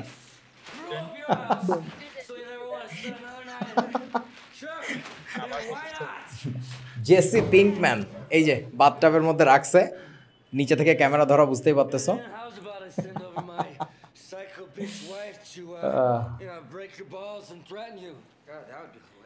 হাতে সেফটি গিয়ার্স নিচ্ছে, অর্থাৎ সে হচ্ছে তোমার ল্যাবরেটরির নিরাপদ রসায়ন অধ্যায়টা পড়ছিল ভালো করে, এই কারণে সে বুঝতে পারছে যে কিভাবে হচ্ছে হাতে অ্যাসিড খার ধরার সময় নিরাপত্তা রক্ষা করা দরকার। এই যে মাস্কটা কেন পড়তেছে বলেন? রাইট, ধুমায়িত হবে, ধোঁয়া উঠবে, ওটা তার নিজেরই ক্ষতি করবে, এই জন্য। এই যে দেখো এই বস্তুটা কি, এই লেখা থাকবে দেখবা যে ফ্লুরিক, হাইড্রোফ্লুরিক অ্যাসিড, পিস্তল টিস্তল সুদ্ধা সব গোলায় দিচ্ছে আর কি। এই যে ধোঁয়া উঠতেছে, এই যে ওর সাথে কিছু কনভারসেশন, এই যে ওস্তাদে এখন আসছে আর কি, এই যে প্রফেসর আর কি, ঠিক আছে, একটু বকাঝকা করবে যে কি ব্যাপার তুমি এটা বলছো কেন, ওটা বলছো কেন, এগুলো আছে আর কি, দেখবা তোমরা একটু আলোচনা। ওই আমি যে ভিডিওটা দিছিলাম ওটা আসে নাই, মানে ওটা কেটে দিছিলাম আর কি ছোট করে। আচ্ছা, এরপরে দেখো কথার মধ্যেই চলে আসবে ওই গন্ধ পাইছে আর কি কিসের। হ্যাঁ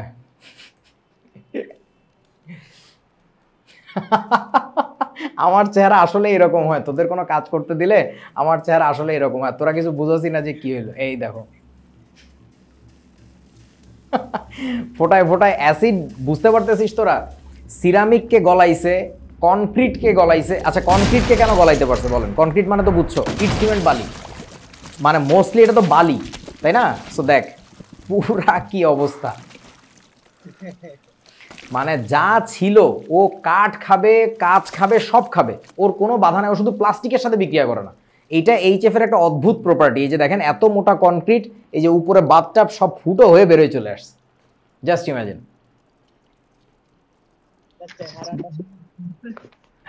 তোদের চেহারাটা দেখ, আমার চেহারাটা এবার দেখ। এই যে stupid plastic container asked you to buy, যে তোরে কেন স্টুপিড জিনিসটা কিনতে বলছি, তোর তো ওই কেমিস্ট্রির জ্ঞান নাই। এই যে সব কিছুরে গলায় ফেলবে, metal, rock, glass, ceramic, whatever you give it. ও হচ্ছে কাজ কমাইতে চাইছিল, বুঝছো? দেখ তোদের স্টুপিড চেহারাটা দেখ। সো ঘটনা হচ্ছে কাজ কমাইতে গেছিল আলসেমি করে। আমি তোমাদেরকে এই কারণে বলি,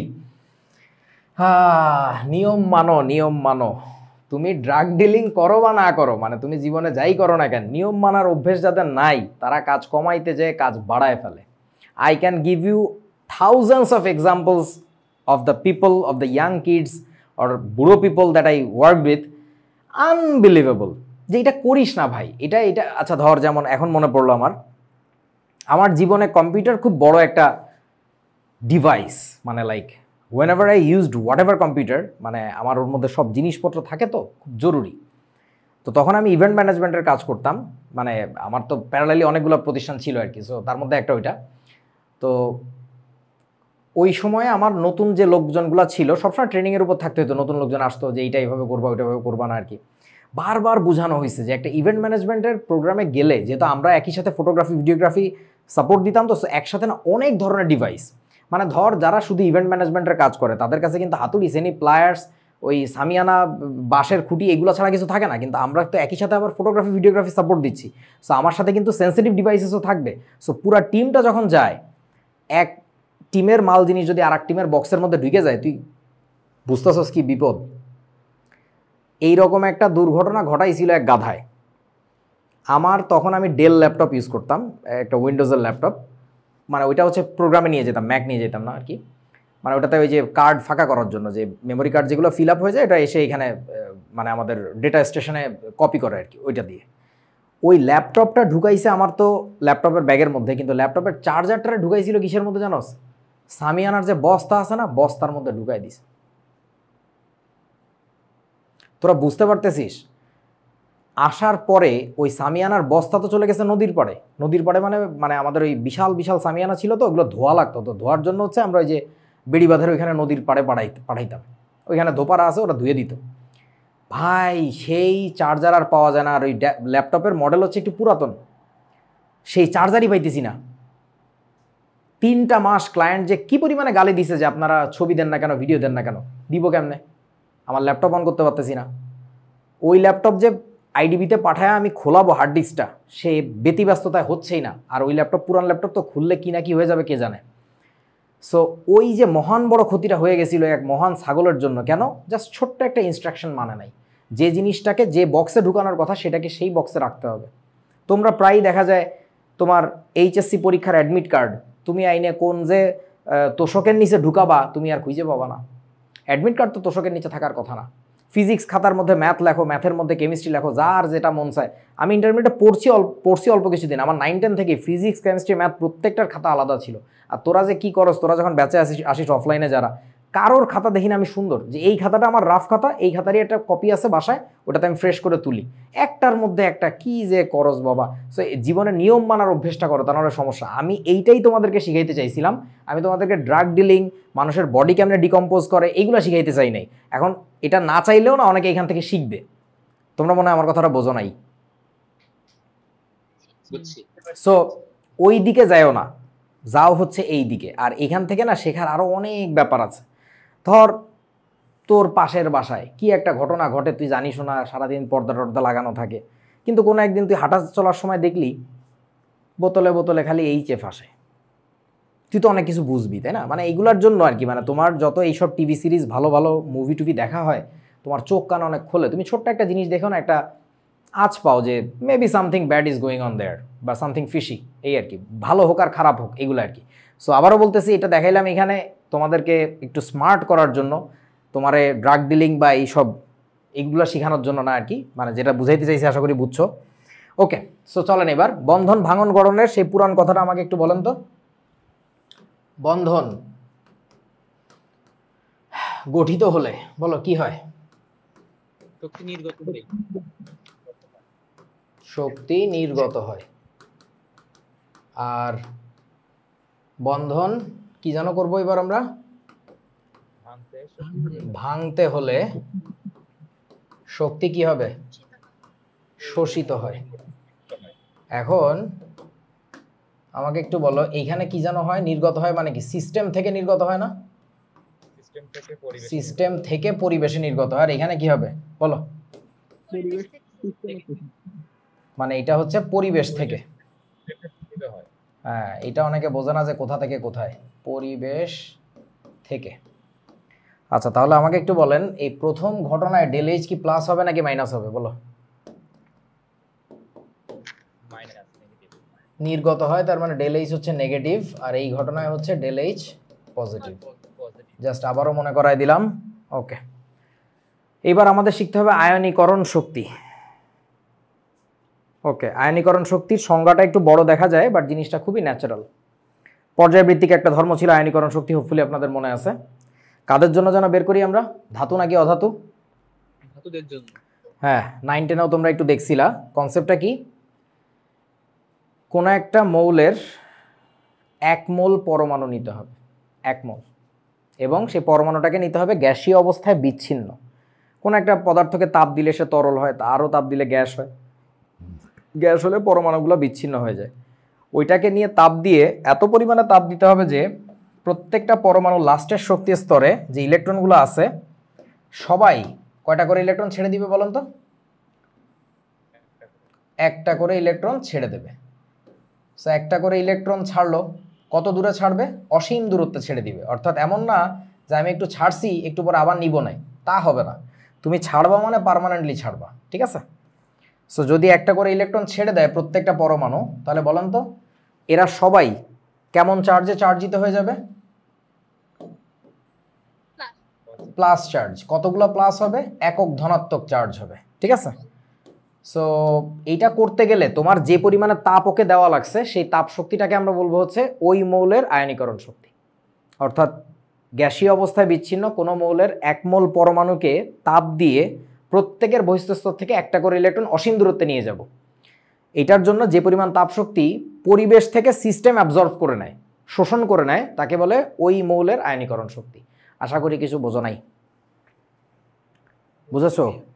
আচ্ছা, বুঝে থাকলে এবার চলো আমরা একটু বিক্রিয়া লিখি, মানে কথা বাংলা কথাটাকে রিয়াকশন আকারে যদি লিখি তাহলে কেমন হবে। ধরো আমি সোডিয়ামের আয়নীকরণ শক্তি বের করতে যাচ্ছি, তাহলে আমরা কি লিখব? সোডিয়াম 1 মোল ছিল গ্যাসীয় অবস্থায়। দেখতে পাচ্ছ যা কিছু বাংলায় লেখা আছে সব গাণিতিকভাবে লেখা যাবে। ওকে, সো এটাকে আমরা কি করব বলেন এবার? তাপ দিব। এই যে দিলাম তাপ, যা কিছু বাংলায় লেখা আছে সব এখানে লিখতেছি। তাহলে এখান থেকে কি হওয়ার কথা? সোডিয়াম প্লাস, ডেফিনেটলি সেও এখনও গ্যাসীয় অবস্থায় থাকবে, ইলেকট্রন ছেড়ে দিবে। এই ঘটনা ঘটার ফলে তাপশক্তি কি হলো? শোষিত নাকি নির্গত বলো? সিস্টেম অ্যাবজর্ব করছে, তাহলে এই বিক্রিয়ার যে ডেল এইচ হবে সেটা কি হবে? প্লাস হবে না? ধরে নিলাম প্লাস এক্স কিলোজুল। এই যে প্লাস এক্সটাকে দেখিতে পাইছো, এই প্লাস এক্সটাকে আমরা কি বলি বলো তো বন্ধু? এইটাকে বলে সোডিয়াম এর আয়নীকরণ শক্তি। কিছু বোঝো নাই? এইটাই হচ্ছে সোডিয়ামের আয়নীকরণ শক্তি, যে এই বিক্রিয়াটা করার জন্য যে পরিমাণে হিট সিস্টেম অ্যাবজর্ব করছে পরিবেশ থেকে। আমাকে এবার একটু বলেন, ম্যাগনেসিয়ামের আয়নীকরণ শক্তি যদি আমরা ম্যাগনেসিয়ামের আয়নীকরণ শক্তি যদি আমরা বাইর করতে যাইতাম তাহলে কি হতো? 1 মোল ম্যাগনেসিয়াম নিব গ্যাসীয় অবস্থায়, এটাকে আমরা তাপ দিছি, তাপ দেওয়ার ফলে ইলেকট্রন ছেড়ে দিছে, তাই না? বলো তাহলে এবার কি হবে? তাহলে এখানে কি হবে? ম্যাগনেসিয়াম 2+ হয়ে যাবে না? যোগ 2টা ইলেকট্রন ছেড়ে দিবে। না ম্যাগনেসিয়াম প্লাস। ভাইয়া একটা ইলেকট্রন নিয়মটা হচ্ছে প্রত্যেকের কাছ থেকে একটা করে ইলেকট্রন বের করতে হবে। এই যে প্রত্যেকটি থেকে একটি করে ইলেকট্রন অসীম দূরত্বে নিয়ে যেতে হবে। Magnesium usually forms Mg2+, but according to the definition একটা ইলেকট্রন বের করাইতে আমার কি পরিমাণে হিট ওকে দেওয়া লাগে সেটা হচ্ছে নিয়ম। মানে ধর আমি শ্বেতাব আর ইমনের মধ্যে তুলনা করতেছি যে কে কতটুকু অ্যাক্টিভ, এটা বোঝার জন্য আমি শ্বেতাবকে দিলাম 1 অধ্যায়ের অঙ্ক করতে, যে তুই দেখি কতক্ষণের মধ্যে করতে পারিস, আর ইমনকে দিলাম 3 অধ্যায়ের অঙ্ক করতে। তাহলে কি আমার কম্প্যারিজনটা ফেয়ার হইলো? The thing is unfair. না। সো আমি দেখতে চাই কে কতটুকু মোটিভেশন দিলে 1 অধ্যায়ের অঙ্ক করে দেয়। এটার জন্য সবাইকে আমার একই পরিমাণে টাস্ক দিতে হবে। সো প্রত্যেকের কাছ থেকে আমি একটা করে ইলেকট্রন বের করব। তাহলে ধরেন এইখানে আমাদের যে হিটটা অ্যাবজর্ব হয়েছে এবার, সেটার মান ধরে নিলাম +y কিলোজুল। তাহলে এই যে +y কিলোজুল, এটাকে আমরা কি বলিব বন্ধু? বলো। ম্যাগনেসিয়ামের আয়নাইজেশন পটেনশিয়াল, সংক্ষেপে বলে ম্যাগনেসিয়ামের আইপি। আশা করি বোঝেছো। আচ্ছা, তাহলে এখন বন্ধু চলো এই কথাগুলোর উত্তর দাও। পরমাণুর আকার যদি বল। এটাকে কি আয়নীকরণ তাপ বলা যায়? হ্যাঁ হ্যাঁ বলা যায়, বলা উচিত না, কারণ আয়নীকরণ তাপ আবার অন্য জিনিস ছিল, মনে আছে কিনা? তাপ রসায়নে অ্যাসিড ও ক্ষারের হয় আয়নীকরণ তাপ, মনে আছে?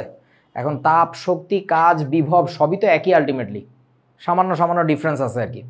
যেমন ধরো তাপ আর কাজের মধ্যে পার্থক্য কি তোমাদের ফিজিক্সে শেখার কথা। সম্পূর্ণ তাপ শক্তিকে কিন্তু কাজে পরিণত করা যায় না, that's a thing about ΔG, মনে আছে আপনাদের? সো ওই হিসাবগুলো বাদ দিলে তাপ, শক্তি, কাজ, মানে যদি আমরা আইডিয়াল সিস্টেম চিন্তা করি, লসলেস সিস্টেমের ক্ষেত্রে তাপ মানেই কাজ, মানেই শক্তি, মানেই বিভব, বাট আসলে বাস্তবে তো একটু আলাদা। ওকে, এবার আসো বন্ধু, বলো পরমাণুর আকার যদি বড় হয় এই কথার মানে কি? তোমাকে এখন 2টা পরমাণু নিয়ে চিন্তা করতে হবে। তোমাকে যখন আব্বু বলে গরুর আকার যদি বড় হয়, হাটে যাওয়ার সময় আব্বু বলছে গরুর আকার যদি বড় হয় আনার সময় লোকজন নিয়ে আসবি সাথে করে, তুই একা নিয়ে আসবি না। সো তার মানে তোমাকে 2টা গরু কল্পনা করতে হবে, যে ছোট একটি গরু নিয়ে যাচ্ছি আমারই মতন, আমিও হাঁটছি ও হাঁটছে, বন্ধুত্ব ভালোই হচ্ছে। বড় গরুর সাথে তো আমার বন্ধুত্ব হবে না, এগুলো কল্পনা করতে হয়। সো বড় পরমাণুর আকার যদি হয়ে থাকে তার মানে এইটার কথা বলতেছে। বলেন এটার ক্ষেত্রে কি হবে? আয়নীকরণ শক্তি কম প্রয়োজন হবে। এখানে আয়নীকরণ শক্তি কম লাগে। কেন লাগে? কারণ যে ইলেকট্রনটা আছে সে নিউক্লিয়াস থেকে কি বলেন তো অনেক দূরে, আর এখানে নিউক্লিয়াসের কলিজার কাছে। তাহলে এখানে আকর্ষণ শক্তি কম।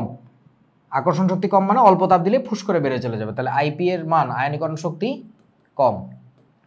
বলো এবার ধাতু হিসাবে সক্রিয়তা, মানে এইটার কথাই বলতেছি, যে ভোটকা যে মৌলটা, এই পরমাণুটা, এইটা কি ধাতু হিসাবে সক্রিয় হবে নাকি নিষ্ক্রিয় হবে? বলেন।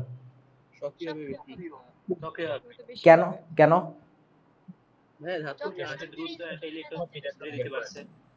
ভাইয়া ধাতু কাজ ইলেকট্রন ছাড়া, তো ও যত কম কাটা নিয়ে হ্যাঁ, ইমন চন্দ্রের কথাটা শুনতে হবে। ধাতুর কাজ, ফাংশনটা কি এটা জানতে হবে ইলেকট্রন ছাড়া। সো ও যদি ইলেকট্রন ছাড়ে সহজে, কম তাপ আমার কাছ থেকে নিয়েই সে নিজেই মোটিভেটেড হয়ে ছেড়ে দেয়, এটা তো ভালো ভালো ধাতু। সো ধাতু হিসাবে সক্রিয়তা তার বেশি হবে। বাট তোমার যদি এটা অধাতুর কথা বলতে, তাহলে কিন্তু এটা অধাতু হিসাবে নিষ্ক্রিয় হইতো, বলদ মার্কা অধাতু হইতো। কারণ অধাতুর কাছ থেকে ইলেকট্রন রিসিভ করা, ও কেন ছাড়তে গেছে? তাহলে ও তো ভালো অধাতু না। তোরা কি বুঝছিস আমার কথা? ওকে, তারপরে বলো সোডিয়াম আর, ও আচ্ছা, তবে একটা কথা বলতে ভুলে গেছি, সেটা হচ্ছে এই যে কথাগুলো শুনলে, এই কথাগুলো মিথ্যা। এই কথাগুলো সর্বদা সত্য নয়। নট অলওয়েজ ট্রু, সব সময় সত্যি না। মানে বুঝাইতে চাচ্ছি যেটা, সেটা হচ্ছে যে আইপি এর মান তুমি যদি মনে করো that is A function of radius, এইটা ঠিক না। That is A function of radius and also some other factors like stability. Electronic configuration, বাংলায় কি কয়, ইলেকট্রন বিন্যাস। তোমরা কি গাণিতিক সমীকরণটা বুঝিছো? বুঝছি। মানে শুধু এই ভেরিয়েবলের উপরে ডিপেন্ড করে যে আইপি এর ডিসিশন দেওয়া যাবে তা না, মানে it also depends upon some other factors two. ওকে, চলেন এবার সেটা হইল আমরা কিছু এক্সাম্পল করি, এগুলো পরীক্ষায় আসে। সোডিয়াম আর পটাশিয়ামের মধ্যে আইপি এর তুলনা করতে হবে। তাহলে কি করব? সোডিয়ামকে লিখলাম, পটাশিয়ামকে লিখলাম। এবার আমরা ভাবনা চিন্তা করব, ঠিক আছে? সবসময় এরকম লিখে নিবা আর কি। আমার লেখা ঠিক আছে তো? সোডিয়াম আর পটাশিয়ামের কথাই তো বলছে নাকি? ওকে, এখন তোমাদের সবাইকে এখন সামনে থাকলে ভিডিওর উপর 2টা করে থাপড়ানি দিতাম। সোডিয়ামের ডানে অবস্থিত পটাশিয়াম, না পর্যায় সারণী কেন শিখছিলি? এগুলা আবল তাবল বকার জন্য? পিরিয়ডিক টেবিলটা তোমার মনের মধ্যে বসানো থাকতে হবে, যার রিলেটিভ লোকেশন যেখানে তাকে সেখানে নিয়ে কল্পনা করতে হবে, লিখতে হবে, উল্টাপাল্টা করবা না আর কি। এই যে এই কথা বলছি, এইটা ভুলে গেলে ওই যে একটু আগে যে ব্রেকিং ব্যাড সিন দেখালাম ওই রকম সিনারিও হবে, মনে রাখবো আর কি। এখন সোডিয়ামের সাইজ যদি এত বড় হয়, পটাশিয়ামের সাইজ কি আরো বেশি, কারণ আকার বড়। আচ্ছা, এখন তাহলে বলো ইলেকট্রন ছাড়বে কে সহজে? পটাশিয়াম। যেহেতু radius of sodium is less than radius of potassium, অতএব আইপি অফ সোডিয়াম ইজ কি বলেন তো? Greater than IP of potassium. Potassium. বোঝাছো কি আমার কথা? শেষ। এই কথাগুলোকে বাংলায় বগর বগর করে বলবা, আর এগুলো 9, 10-এর প্রশ্ন, এগুলো এখন আসবে না, আসবে একটু বড় জিনিস। সোডিয়াম আর ম্যাগনেসিয়ামের আয়নীকরণ শক্তির তুলনা করো। তাহলে এই যে এখানে লিখলাম সোডিয়াম, ম্যাগনেসিয়ামটা তার নিচে, তাই তো? তাহলে এখন হ্যাঁ, পাশাপাশি হবে। ও পাশাপাশি হবে। এই কার মাইকে শব্দ? এই যে ম্যাগনেসিয়াম পাশাপাশি হবে, ঠিক আছে তো নাকি? এবারও ঠিক নাই নাকি? তাহলে এইবারও ঠিক নাই, কথা অর্ধেক অর্ধেক বলো কেন? তুমি কেন বলো না যে ম্যাগনেসিয়াম হবে সোডিয়ামের ডান পাশে? তাহলে কি আকার বড় না? কারণ সোডিয়াম 11, এটা তো 12। ছোট এই ম্যাক্সিমাম না ছোট হবে। আইকে প্রবলেম করতে। ফিজুর মাইকে মনে হয়। আচ্ছা, ম্যাগনেসিয়ামের তো পারমাণবিক সংখ্যা 12, তাহলে কি ওর আকারটা বড় না? এগুলো ভুলভাল করলে বিপদ আছে। অপশন বাড়বে আর সাইজটা ছোট হয়ে যাবে। আচ্ছা, তাহলে বলেন, আগের কথাটাই আমাদের বলা লাগবে। অতএব radius of sodium is greater than radius of কি? ম্যাগনেসিয়াম। অতএব সরি দূরও কি করতেছি আমি এগুলা, ওই তো হইছে, বুঝে নিস। অতএব আইপি অফ কি? Sodium will be less than IP of magnesium. So আমরা এখান থেকে কিন্তু ধাতুদের সক্রিয়তা পেয়ে যাচ্ছি। কে কার চেয়ে বেশি সক্রিয়? পটাশিয়াম বেশি সক্রিয় সোডিয়ামের চেয়ে, আবার সোডিয়াম ম্যাগনেসিয়ামের চেয়ে বেশি সক্রিয়। এই জন্যই আমরা ওই যে সক্রিয়তা সিরিজটা ওইভাবে লিখি, বোঝো নাই? কে না কে ম্যাকগাইভার। এই যে ক্যালসিয়াম আর ম্যাগনেসিয়ামের মধ্যে তুলনা যদি করো, কার আকার বড়? ক্যালসিয়ামের আকার বড় না? কেউ বোঝো না? আকার বড় হইলে ওর জন্য ইলেকট্রন ছাড়া সহজ। সক্রিয়তা সিরিজ আসছে, তার অন্যতম ফ্যাক্টর হচ্ছে এইটা। হ্যাঁ, আর দুইটা বিষয় আছে, একটা হচ্ছে সবগুলো ধাতুকে স্থান দেওয়া হয় না কেন? সোডিয়াম সবগুলো ধাতুকে স্থান দেওয়া হয়, তো সবগুলো ধাতু জানাটা কেন দরকার? এই যে দেখ, মাস্টারের একটা লেভেল আছে, সেই লেভেলটাতে বাচ্চারা উঠতে পারিস না তোরা। মাস্টার হওয়ার মানে সব জানা না, মাস্টার হওয়ার মানে পিক করতে পারা কি লাগবে আর কি লাগবে না। তোদের একটা ইচ্ছা থাকে এই বয়সে যে আমি সব শিখে ফেলবো। আমি তো, এটা আমারও ছিল এক সময় এই আগ্রহ। সব শেখা যায় না। সিজিএমকে দিয়ে তুই পুরো ইন্টারমিডিয়েট জীবনে কতগুলো বিক্রিয়া লেখছিস, কতগুলো যৌগ দেখছিস, কিছুই দেখোস না। সিজিয়াম ক্লোরাইড দেখছস, আর কিচ্ছু না। তার খালি সংকেতটাই দেখছস, তার কোনো বিক্রিয়ার কেমিক্যাল প্রপার্টি কিছুই জানিস না। সো ব্যাপারটা হচ্ছে সিজিয়ামকে আমার এখানে লেখা লাভটা কি? আমার কথা কি বুঝছিস? সো আমাদের শুধু সেই মৌলগুলো নিয়েই এই সিরিজটাতে লিখে রাখছে, যে মৌলগুলো আমাদের সচরাচর কেমিস্ট্রি পড়তে গেলে কাজে লাগবে, বোঝো নাই? লিথিয়ামের বিক্রিয়াই দেখা যায় না, সিজিয়াম নিয়ে আইছে। ওকে, সো যে কথাটা বলতেছিলাম, ইলেকট্রোকেমিস্ট্রি তো আমাদের এই ফেজে আছে। ইলেকট্রোকেমিস্ট্রিতে একটা সিরিজ আমরা পড়বো, ওটাকে বলে তড়িৎ রাসায়নিক সারি। আর এটা আমি যেটা লিখছি এটা হচ্ছে ধাতুর সক্রিয়তা সিরিজ। দুইটা জিনিস আলাদা। ধাতুর সক্রিয়তা সিরিজে পটাশিয়াম আসলেই উপরে, কিন্তু তড়িৎ রাসায়নিক সারিতে যদি যাও ওইখানে কিন্তু আবার লিথিয়াম উপরে, কারণ লিথিয়ামের সাইজ এক্সট্রিমলি ছোট, ওর আয়ন মোবিলিটি বেশি। সো দুইটা জিনিস কিন্তু আলাদা আর কি। হ্যাঁ, সক্রিয়তা সিরিজ মানেই তড়িৎ রাসায়নিক সারি না। আমাদের বইতে শুধু এই তড়িৎ রাসায়নিক সারি দিছে, ওইটাকে আমরা সক্রিয়তা সিরিজ হিসাবে কাজে লাগাই, বাট এটা সত্যি না আর কি। ওকে, এরপর চলেন, নাইট্রোজেন আর অক্সিজেনের আয়নীকরণ শক্তির তুলনা করতে বলছে।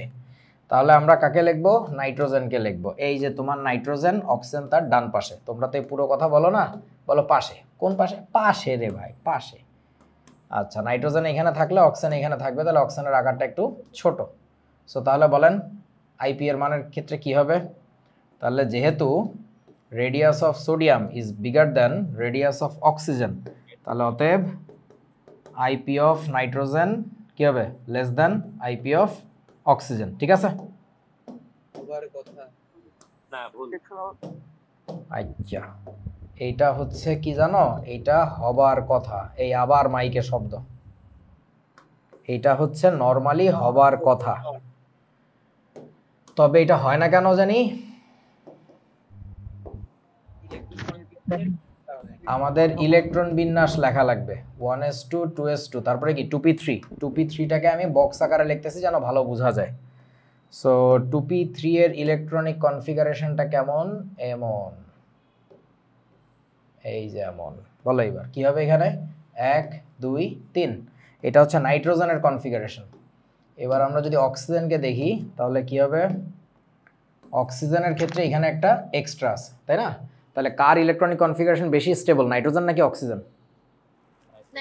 নাইট্রোজেনের। এই কারণে যেটা হয়, ওর আকার বড় হইলেও না কোনো লাভ নাই, তুই ওর কাছ থেকে ইলেকট্রন ঢেলা সরাইতে পারবি না, ও ছাড়তেই চায় না, বলে যে আমার ছাড়ারই দরকার কি, আমি তো খুবই স্টেবল অবস্থায় আছি, আমি তো ছাড়বো না। তোমরা কি বুঝছো? জি ভাই। That's why.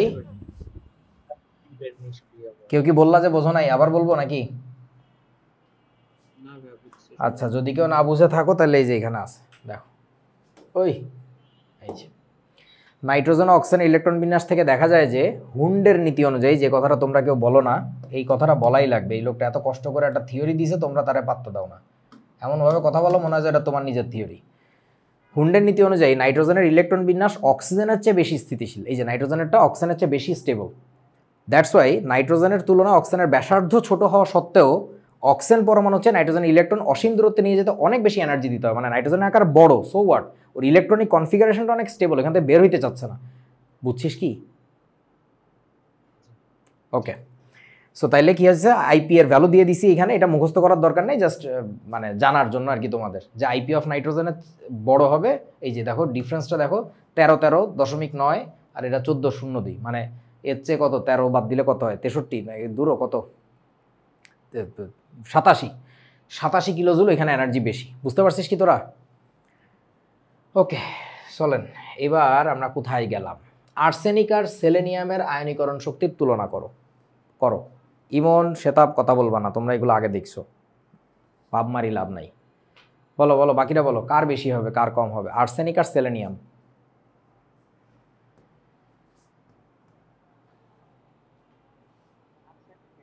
কেন? মানে এটা হচ্ছে গ্রুপ 1 এর, নাইট্রোজেন আর অক্সিজেন ক্ষেত্রে যেমন ব্যতিক্রম ঘটছে, তোমার আর্সেনিক সেলেনিয়ামের নাম শুনেই বোঝা উচিত এরা কে কোথায় অবস্থিত, nitrogen, phosphorus, arsenic, antimony, bismuth. এখন অনেকেই দেয়ালে মাথা টাকাচ্ছ মনে হয়, কারণ আমি তোমাদেরকে বারবার বলছিলাম গ্রুপ ওয়াইজ মৌল মুখস্থ করবা। পাশের গ্রুপটার নাম কি, oxygen, sulphur, selenium, tellurium, polonium. আচ্ছা, সো এইটাকে ধরো তুমি চৌধুরী বাড়ি, আর এই ফাঁসেরটাকে ধরো তুমি খানবাড়ি। চৌধুরী বাড়ির সাথে খানবাড়ির একটা কানেকশন আছে, সেই কানেকশনটা কি জানো, এইটা হইতেছে ছোটো ভোলা, ওইটা ওগো বাড়ির ছোটো ভোলা, এইটা এগো বাড়ির মেজো ভোলা, ওইটা ওগো বাড়ির মেজো ভোলা, এটা সেজো ভোলা, ওইটা সেজো ভোলা, তারপরে কী কয় আমি জানি না, এটা ছোটো ভোলা বা কিছু একটা আর কি, ধরে নাও। সো ব্যাপারটা হচ্ছে, দেখেন নাইট্রোজেন আর অক্সিজেনের মধ্যে যে ঘটনাটা ঘটছিল, ওই সিমিলার ঘটনা এখানে তোমার ফসফরাস আর সালফারের মধ্যে হবে। Very similar issue will be happening, generation by generation ঘটতেই থাকবে। তোমরা বোঝো নাই আমার কথা? আমাকে একটু তাড়াতাড়ি আর্সেনিকের ইলেকট্রন বিন্যাস বলতে পারবা নাকি, বলো তো?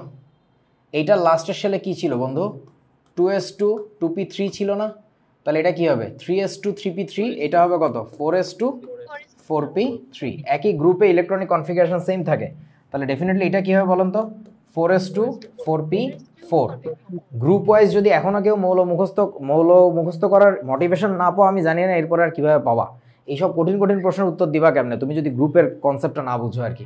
সো তাহলে যেটা হবে, তোমার এখানে বলা লাগবে radius of arsenic is greater than radius of selenium, but the electronic configuration of arsenic is more stable than electronic configuration of selenium. তাহলে ওর আকার বড় হওয়া সত্ত্বেও এর কাছ থেকে ইলেকট্রন বের করে নিতে তোমার অনেক বেশি হিট দেওয়া লাগবে, তাহলে কি আর্সেনিকের আইপি এর ভ্যালুটা কী হবে বলেন তো, বেশি হয়ে যাবে। তাহলে IP of arsenic will be greater than IP of কি, সেলেনিয়াম।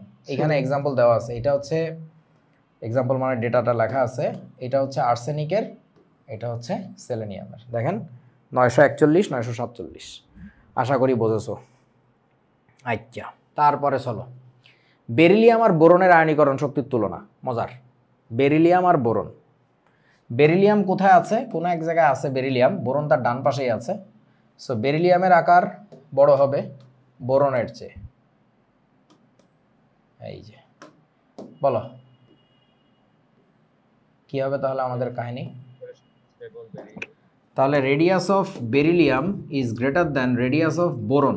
তাহলে অতএব আমাদের কি হওয়ার কথা? IP of beryllium should be less than IP of boron, এরকম না? হওয়ার কথা ছিল। হওয়ার কথা ছিল। কেন হয় না? বোরনের লাস্ট অনেক বেশি স্থিতিশীল ইলেকট্রন আছে। বোরনের থেকে, এই জন্য। আচ্ছা, আমরা একটু দেখি। ঘটনাটা হচ্ছে ইলেকট্রন বিন্যাস লিখে দেখতে হবে, তাই না? সো ওমা চলে গেল কেন? ইলেকট্রন বিন্যাস লিখি। বেরিলিয়াম, বেরিলিয়ামের কি অবস্থা? 1s2 2s2। বক্স দিয়ে লিখলে ভালো বোঝা যায়। 1s এ 2টা ইলেকট্রন, 2s এও 2টা ইলেকট্রন। আর বোরনের কি অবস্থা? তারপরে এর আবার 2p আছে, তাই না? একটা 2p পরি থাকবে সে। তাহলে 2p যদি পরি থাকে এরকম চেহারা দেখা যাবে, এই যে। তাহলে 2px1। এবার বলেন কার কাছ থেকে ইলেকট্রন বের করাটা সহজ, বেরিলিয়াম নাকি বোরন? বোরনের। কারণ এইখানে হচ্ছে জোড় বাঁধা ইলেকট্রন। এই জোড় বাঁধা ইলেকট্রনকে বের করতে গেলে এটাকে আমরা বলি জোড় বাঁধা ইলেকট্রন। এই জোড় বাঁধা ইলেকট্রনকে বের করতে গেলে first of all energy absorbed হয় ওই দুইটার পেয়ার ভাঙার জন্য, জোড়া ভাঙার জন্য। অপোজিট স্পিনের ইলেকট্রন পরস্পরকে আকর্ষণ করে ধরে রাখে। এর ক্ষেত্রে যেটা হয়েছে তো ব্যাচেলর, এরে তো ধরে রাখার কেউ নাই। তোমরা আমার কথা বোঝো নাই। সো ঘটনা হচ্ছে একে কম তাপ দিলেই সে বেসিক্যালি ইলেকট্রন ছেড়ে দেয়, দ্যাটস ইট। সো তাহলে অতএব আইপি অফ কি জানো? Beryllium would be greater than IP of boron. এখন ধরো তোমার বেরিলিয়াম আর বোরন নিয়ে প্রশ্ন না করে একটা কঠিন প্রশ্ন বানাও তো। আমাদের মাঝে মধ্যে কিছু সিটি হইতো বুয়েটে, প্রশ্ন বানানোর সিটি খুবই কম, 2-1 স্যার নিত, যে তুমি প্রশ্ন বানাও তো দেখি কেমন পারো। তুমি যদি কনসেপ্টটা বোঝো তাহলে তুমি নিজে এখান থেকে কোশ্চেন বানাইতে পারবা। বলো এখান থেকে একটা প্রশ্ন বানাও যেটা সুন্দর একটা প্রশ্ন হবে এই কনসেপ্টের উপর ভিত্তি করে। বেরিয়াম আর টেলুরিয়াম। ওরে বাবা, এত কঠিনে গেছোস কেন? তুই সহজে যা। বেরিলিয়ামের নিচের মৌলটাকে বলো তো? বেরিলিয়ামের নিচের মৌলটাকে? ম্যাগনেসিয়াম। ম্যাগনেসিয়ামের সাথে সিমিলার সম্পর্ক কার থাকবে বলেন তো? অ্যালুমিনিয়ামের। বোঝো নাই বন্ধু? এই তো সহজ। সো এবার চলো বেরিলিয়াম আর বোরন প্লাসের আয়নীকরণ শক্তি কি একই হবে? জোরে বল। বেরিলিয়াম আর বোরন প্লাস মানে একটা ইলেকট্রন ত্যাগ করার পরে।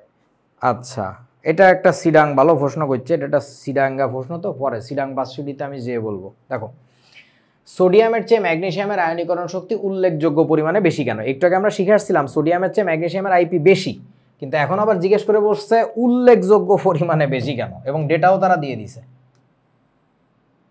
কম্পেয়ার করার জন্য।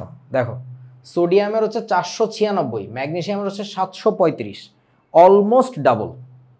অথচ সোডিয়ামের ঠিক ডানের মৌলটাই হচ্ছে magnesium. So it was not suppose two be like that. মানে একটা মাত্র গ্রুপ পার করে এসেই যে এরকম ডাবল অ্যামাউন্টে হয়ে গেল, এটা হওয়ার কথাই ছিল না। তোরা আমার কথা বুঝিস নাই। জাস্ট একটা প্রোটন বাড়ছে, একটা ইলেকট্রন বাড়ছে, তার জন্য যে ডাবল অ্যামাউন্টের এনার্জি লাগবে ওর কাছ থেকে ইলেকট্রন বের করে, মানে অলমোস্ট ডাবল না? কি বলে কত? 735 বাই হচ্ছে 496, 1.4, মানে 1.5 গুণ, 1.5 আসতেছে আর কি। সো ব্যাপারটা হচ্ছে এই যে 1.5 গুণ 2 গুণ লাগতেছে, এটা তো ঠিক ভালো ভালো কোনো আওয়াজ না আর কি। সো এটা হওয়ার কারণটা কি বলেন তো?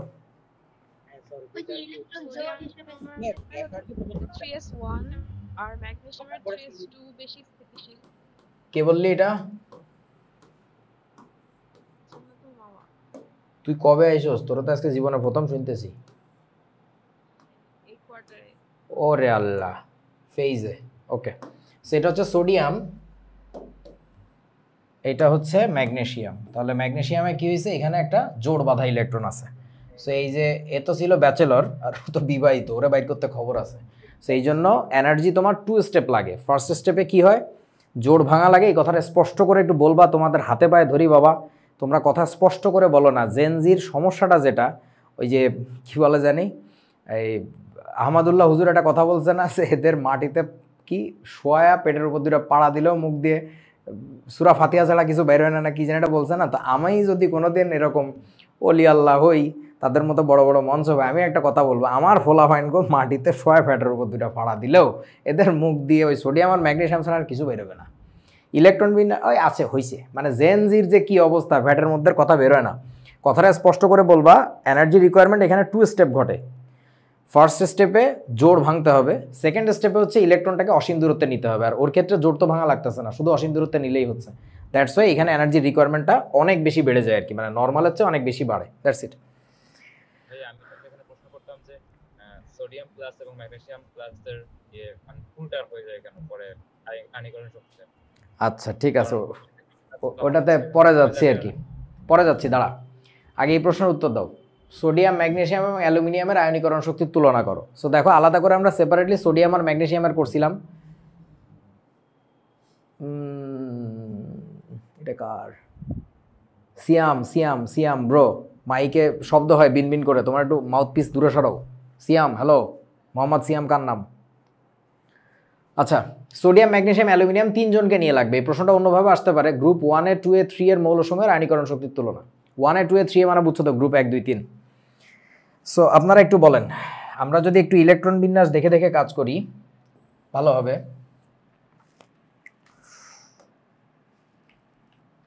বলো, সোডিয়াম ম্যাগনেসিয়াম এই যে আছে, সাথে আবার ধরো আমি অ্যালুমিনিয়ামকে লিখে দিলাম। তাহলে অ্যালুমিনিয়ামের ক্ষেত্রে এক্সট্রা কি আসবে? এখানে হচ্ছে 3p, তাই না? বলেন কার বেশি হবে এদের 3 জনের মধ্যে? আইপি এর মান ম্যাগনেসিয়ামের। এদের মধ্যে সবচেয়ে বেশি থাকবে ম্যাগনেসিয়ামের, কারণ দেখো এরও আনপেয়ার্ড ইলেকট্রন, ওরও আনপেয়ার্ড ইলেকট্রন, সো বের করতে খবর থাকবে হচ্ছে ম্যাগনেসিয়ামের।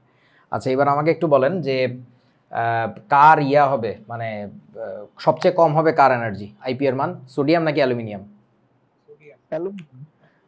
সোডিয়ামের। তার কারণটা কি জানো? সোডিয়াম হচ্ছে একেবারে বামে অবস্থিত না, সো আকার সবচেয়ে বড়। ম্যাগনেসিয়াম একটু ডানে, আকার একটু ছোট। অ্যালুমিনিয়াম আরও ডানে, আকার আরও ছোট। কিছু মনে হয় বোঝো নাই?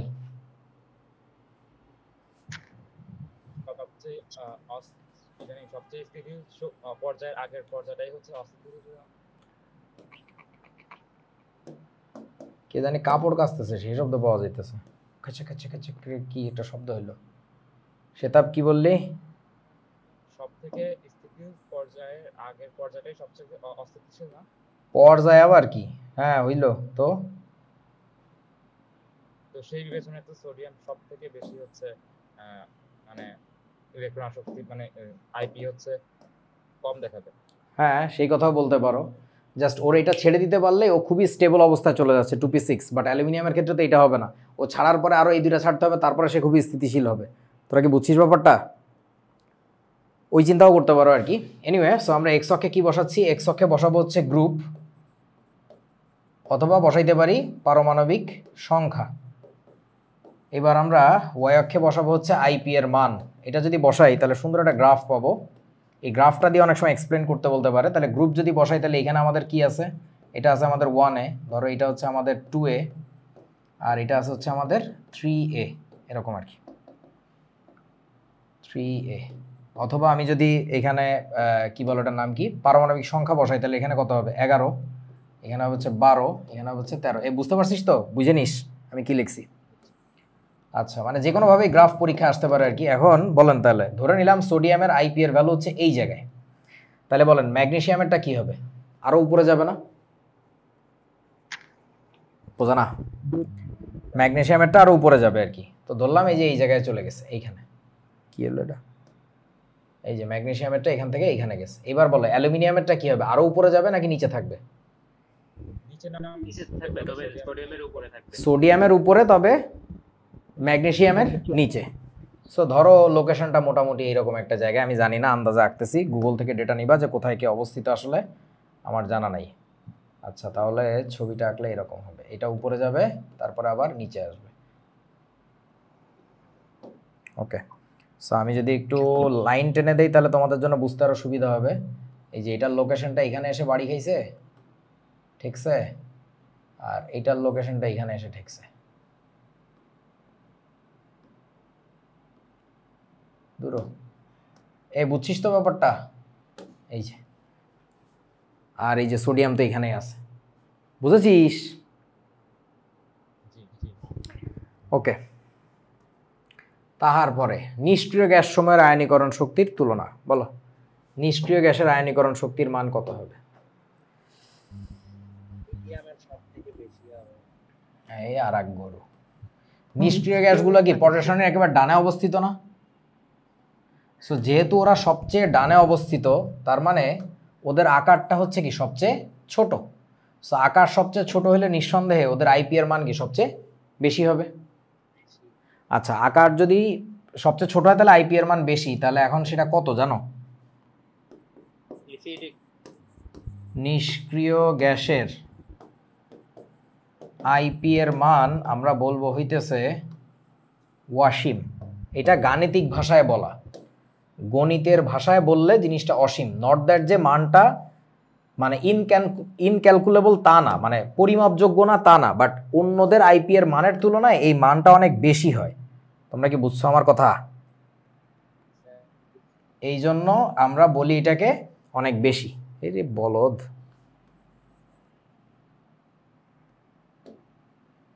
এটাকে ঘুরানো যায় না?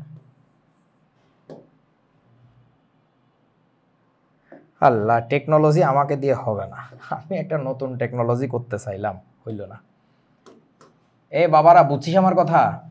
এটাকে গাণিতিকভাবে আমরা বলি ইনফিনিটি আর কি, বাট অ্যাকচুয়ালি কিন্তু এর ভ্যালু আছে, ভ্যালু দেখাচ্ছি একটু পরে। এই যে দেখেন গ্রাফটা একটু লক্ষ্য করেন। এই গ্রাফে দেখো এক্স অক্ষে কি বসাইছে, তোমরা কি দেখতে পাইতেছো এটা, নাকি এক্সপোজার কমাইতে হবে? Atomic number. তাহলে তো দেখা যাচ্ছে এক্স অক্ষে বসাইছে পারমাণবিক সংখ্যা, আর তোমার ওয়াই অক্ষে কি বসাইছে আয়োনাইজেশন এনার্জি, মানে ইলেকট্রন ভোল্ট এককে, একক ব্যাপার না, আয়নীকরণ শক্তির মান। সো দেখেন এইখানে কে ছিল, এখানে কে ছিল? হাইড্রোজেন। এটা হচ্ছে হিলিয়াম, লিথিয়াম। দেখো হাইড্রোজেন থেকে হিলিয়ামে গেছে, মানে কি বাবু বাবু মাইক, সিয়াম, সিয়াম নামটা কার? বারবার খালি মাইক অন করে কেন আমি জানি না। হাইড্রোজেন তো এখানে, হিলিয়ামটা তার ডানে, তাই না? এটা হচ্ছে হাইড্রোজেন, এটা হচ্ছে তোমার হিলিয়াম। সো বাম থেকে ডানে গেছে, তোমরা একটু দেখো তিড়িং করে করতে কই লাভ দিছে, এইখান থেকে ক্যাচাং করে চলে গেছে ওই জায়গায়। এরপর আবার লিথিয়ামে যখন আসছে তখন আবার নেমে আসছে, বুঝছিস? তার পাশেরটাই গেছে, একটু বাড়ছে, এইরকম করে করে না আবার তিড়িং করে লাভ দিছে কোথায় দেখেন তো? এটা নিয়ন। তোমরা কি দেখিতে পাইতেছো এটা নিয়ন লেখা? জি ভাই। আবার দেখো আর্গনেরটা উপরে, ক্রিপ্টন, জেনন, রেডন। মানে যে কোনো একটা গ্রুপের এই যে পিক, গ্রুপ না সরি পিরিয়ডের বাংলায় কি পর্যায়ের পিকগুলো অলওয়েজ হচ্ছে তোমার নিষ্ক্রিয় গ্যাস, এবং ওগুলার ভ্যালু দেখো এদের তুলনায় না অনেক বেশি। তোরা একটু ভেবে দেখ এই সবচেয়ে বেশি কার, একটু ভাবেন তো। হিলিয়াম। দুনিয়ার তাবৎ দুনিয়ার সমস্ত মৌলের মধ্যে সবচেয়ে বেশি আইপি এর ভ্যালু হচ্ছে হিলিয়ামের। হ্যাঁ, সো কেন হয়েছে এরকম? কারণটা already obviously that is understandable to you. So even তুই অন্যান্য মৌলের কথা যদি চিন্তা করিস, যে কোনো একটা পর্যায়ে, যে রুবিডিয়ামের ডান পাশে আছে তো ক্রিপ্টন, মানে ডিফারেন্সটা খেয়াল করে দেখ, হিউজ পরিমাণে একটা চরম মাত্রার পিক পাওয়া যাচ্ছে। দ্যাটস আমরা এটাকে বলি হচ্ছে ইনফিনিটি আর কি। ওকে, সো এটা বুঝলাম। হিলিয়ামের আইপি এর মান সবথেকে বেশি, মানে হিলিয়াম থেকে ইলেকট্রন বের করা সবথেকে কঠিন কাজ। আমাদের বইতে আলফা কণার সময় ওই কঠিন কাজটাই করে থাকে। এইটাই আমি বলতে চাচ্ছিলাম যে অথচ তোমাদেরকে এই যে সার্বিক বিবেচনায় সর্বোচ্চ আয়নীকরণ বিভবের মান কোনটার বলেন তো? তাহলে কি হবে? হিলিয়াম হবে। অথচ তোমাদের বইতে হিলিয়ামের আইপি এর মান মনে হচ্ছে নাই, এর তুড়ি দিলেই এই ইলেকট্রন ছেড়ে দেয়। ওই যে আলফা কণাকে কি দিয়ে বলছে জানি? হিলিয়াম 2+, অ্যাজ ইফ এটা বানানো খুব সহজ। আরে বেটা, ওই যাতে একটা ইলেকট্রন বাইর করতে তো জীবন পার হয়ে যাবে, তুই 2টা ইলেকট্রন বাইর করছস, ছাগল কোথাকার। ওইটা জাস্ট বলা হয় যে হিলিয়াম 2+ এর যা হবে, যা আছে আলফা রশ্মির সেটা আছে, তো তাহলে ওইটা বললেই তো হয় যে 2টা প্রোটন না 2টা নিউট্রন, এই জন্য এইভাবে বলাটা ঠিক না। ওকে, আশা করি বোঝাছো তোমরা। বুঝি না কি? একটা আগের স্লাইডে যান। রেডনের বাম পাশে কি ওটা মার্কারি?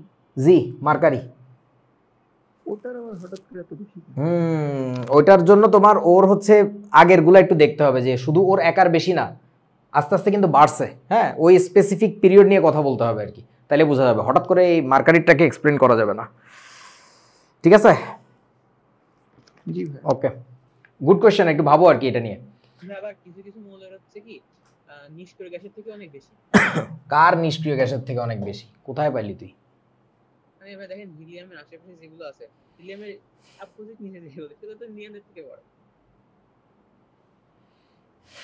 তুই কি গাধা? তুই পিরিয়ড গ্রুপ কিছু মানবি না, মানে শুধু নিষ্ক্রিয় গ্যাস হইলেই সবসময় বেশি হবে তা তো না রে বাবা। মানে যেমন ধরো এই যে কি বলে এটার নাম কি, কোন একটা মৌল বাছাই করি, ধরো এই যে জিঙ্কেরটার লেভেল কোথায় দেখি আমরা একটু।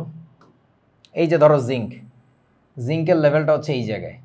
এখন জিঙ্ক তো একটা নর্মাল মৌল, তার চেয়ে বেশি আছে, তার চেয়ে তো সমস্ত নিষ্ক্রিয় গ্যাসেরই বেশি। কিছু বোঝো নাই? তুই কি কইলি? তো উল্টা কথা কইলি, বুঝতেছিস কি আমার কথা? হ্যাঁ বুঝতে পারছি। গরু কোথাকার। আর আদার ফ্যাক্টরসও তো কানেক্টেড রে বাবা, শুধু তো সাইজের উপর ডিপেন্ড করে না। সো হোপফুলি তোমাদের একটু আগে যে কথাটা আমি বলছিলাম যে আইপি এর value is not a single variable dependent function, এই কথাটা আশা করি বুঝতে পারছো। রেডিয়াসের উপরও ডিপেন্ড করে, ইলেকট্রনিক কনফিগারেশনের উপরও ডিপেন্ড করে। এখন আমাকে বলেন তো, কখনো কখনো কারো মৌলের কোনো মৌলের আমরা আইপি এর মান বাইর করার জন্য শুধু সাইজ নিয়ে কথা বলে কনক্লুশন দিয়ে দিছি, কারো ক্ষেত্রে ইলেকট্রন বিন্যাস পর্যন্ত চলে গেছি। এখন কাদের ক্ষেত্রে ইলেকট্রন বিন্যাস নিয়েও ভাবা লাগবে বলেন? যারা একই পর্যায়ে। একই পর্যায়ে ব্যাপার না, একই গ্রুপে থাকলে শুধুই আকার নিয়ে কথা বললে হবে। কিন্তু যদি একই গ্রুপে না হয় তাহলে তো ডেফিনেটলি ইলেকট্রনিক কনফিগারেশন আলাদা, তখন তোমার ইলেকট্রন কনফিগারেশন নিয়েও কথা বলা লাগবে। কিছু মনে হয় বোঝো নাই? ওকে, কথাটা খাতায় লিখে রেখো, জীবনে কাজে লাগিবে। তাহার পরে আজকে কি ক্লাস বেশি লম্বা হয়ে যাইতেছে নাকি? না, নিতে থাকি। আচ্ছা, এবার বলো আয়নীকরণ শক্তি। এতক্ষণ শিখলাম আয়নীকরণ শক্তি, এবার দেখবো প্রথম আয়নীকরণ শক্তি কি। সো এতক্ষণ যেটা শিখছো এর সবই আসলে প্রথম আয়নীকরণ শক্তি, মানে বুঝছো তো? কোনো একটা মৌলের কাছ থেকে প্রথম ইলেকট্রন বের করে নিতে গেলে যে পরিমাণে শক্তি তোমার ওকে দিতে হয় তাকে বলে তার প্রথম আয়নীকরণ শক্তি। কিছু মনে হয় বোঝো নাই?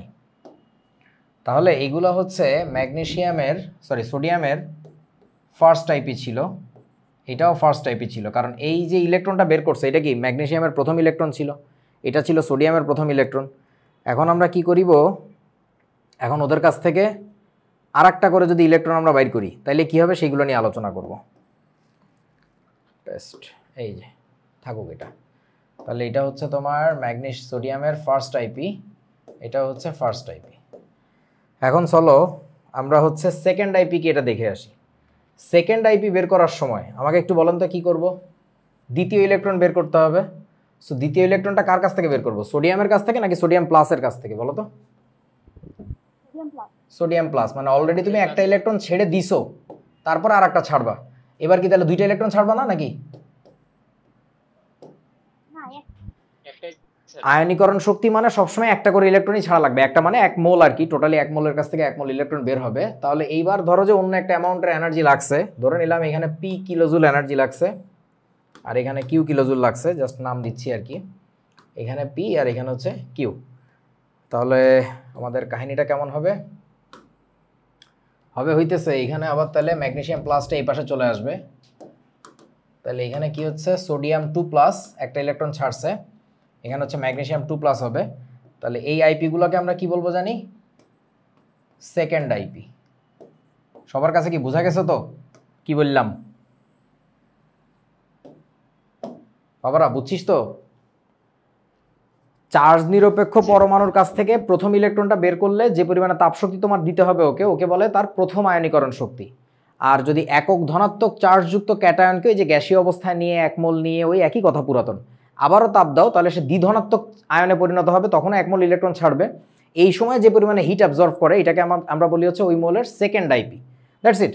এখন একটু আগে আমি দেখাইছিলাম যেটা, যে ফার্স্ট আইপিতে কি দিয়ে প্রকাশ করছিলাম? এক্স দিয়ে, তাই না, সোডিয়ামেরটা। আর সেকেন্ড আইপিকে আমরা লিখতেছি পি, মানে ওইটা লিখছিলাম এক্স আর ওয়াই, আর এখানে লিখছি পি আর কিউ। এবার তাহলে এটা তুলনা করা যাবে সুন্দর করে। এই যে এই প্রশ্নটার উত্তর দাও, যে কোনো মৌলের প্রথম আয়নীকরণ বিভবের তুলনায় দ্বিতীয় আয়নীকরণ বিভবের মান যথেষ্ট বেশি। কেন যথেষ্ট বেশি? মানে ঘটনাটা বুঝিছো তোমরা?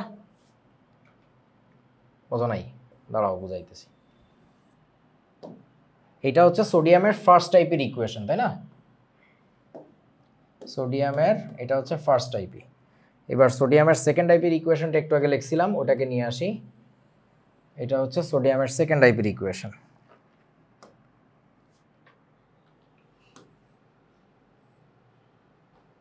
নামো, নাম্বানার, এই যে বলো। এটা হচ্ছে ফার্স্ট টাইপের ইকুয়েশনের ভ্যালু এক্স আর সেকেন্ড টাইপের ভ্যালু হচ্ছে পি। বলেন তো কোনটার মান বেশি? ওরা কি দাবি করতেছে?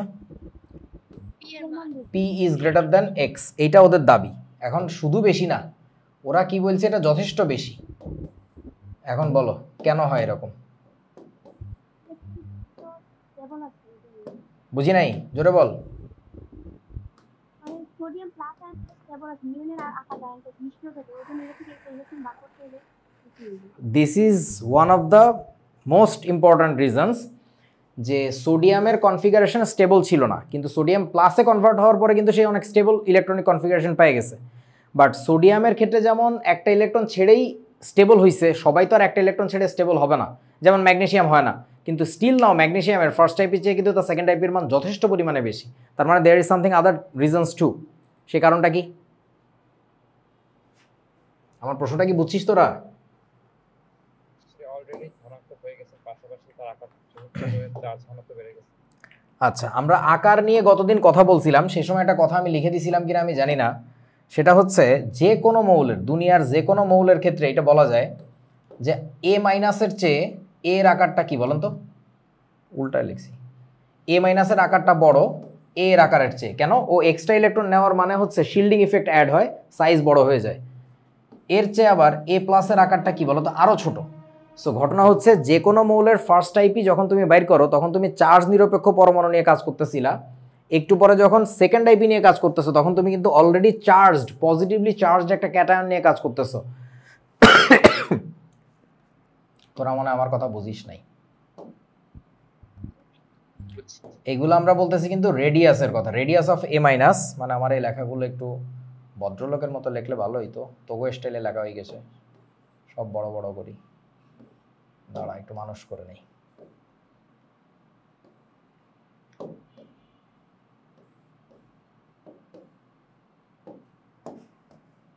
এগুলো হচ্ছে সব রেডিয়াস। ওকে, সো যেহেতু তুমি সেকেন্ড আইপি নিয়ে কাজ করার সময় এ প্লাস নিয়ে কাজ করতেছো, তাহলে এর সাইজ তো ছোট। সাইজ ছোট হলে ডেফিনেটলি এনার্জি বেশি লাগবে, প্রথম কারণ। দ্বিতীয় কারণটা হচ্ছে কি, ইলেকট্রন আর প্রোটনের সংখ্যার পার্থক্য। এইখানে ইলেকট্রন প্রোটনের সংখ্যার পার্থক্য কত ছিল বলেন তো? এই আমি কারণগুলো এখানে জাস্ট পয়েন্ট আকারে লিখে দিচ্ছি, ঠিক আছে? তোরা একটু সুন্দর করে লিখে নিস, কারণগুলো এখানে এত লেখার জায়গা নাই। এটা হচ্ছে 1 নাম্বার রিজন। 2 নাম্বার রিজনটা হচ্ছে কি, ডেল্টা। আচ্ছা, ডেল্টা দিয়ে না লিখি, number of proton and number of নিউট্রনের যে, নিউট্রন কেন লিখলাম, ইলেকট্রন, এই সংখ্যার যে পার্থক্য, এই পার্থক্যটা হচ্ছে ম্যাটার করে। মানে এইখানে তোমার নিউট্রন আর প্রোটন, দুটো ইলেকট্রন আর প্রোটনের সংখ্যার পার্থক্য কত ছিল বলো? 0, কোনো ডিফারেন্স ছিল না। কিন্তু এইখানে তো সংখ্যার পার্থক্য আছে। যত বেশি ডিফারেন্সে থাকে অ্যাট্রাকশন তত বাড়ে কিন্তু, কারণ বেশি সংখ্যক প্রোটন অল্প কয়টা ইলেকট্রনকে টানতেছে, বোঝা না? এই দুইটা কারণে মূলত হচ্ছে তোমার আইপি এর মানটা বেড়ে যায়। সেকেন্ড আইপি এর মান, দুনিয়ার যে কোনো মৌলের সেকেন্ড আইপি এর মানটা বেশি। সো আশা করি বোঝেছো। আচ্ছা, তারপরে চলো, এরপরে কি শিখিতে হইবে?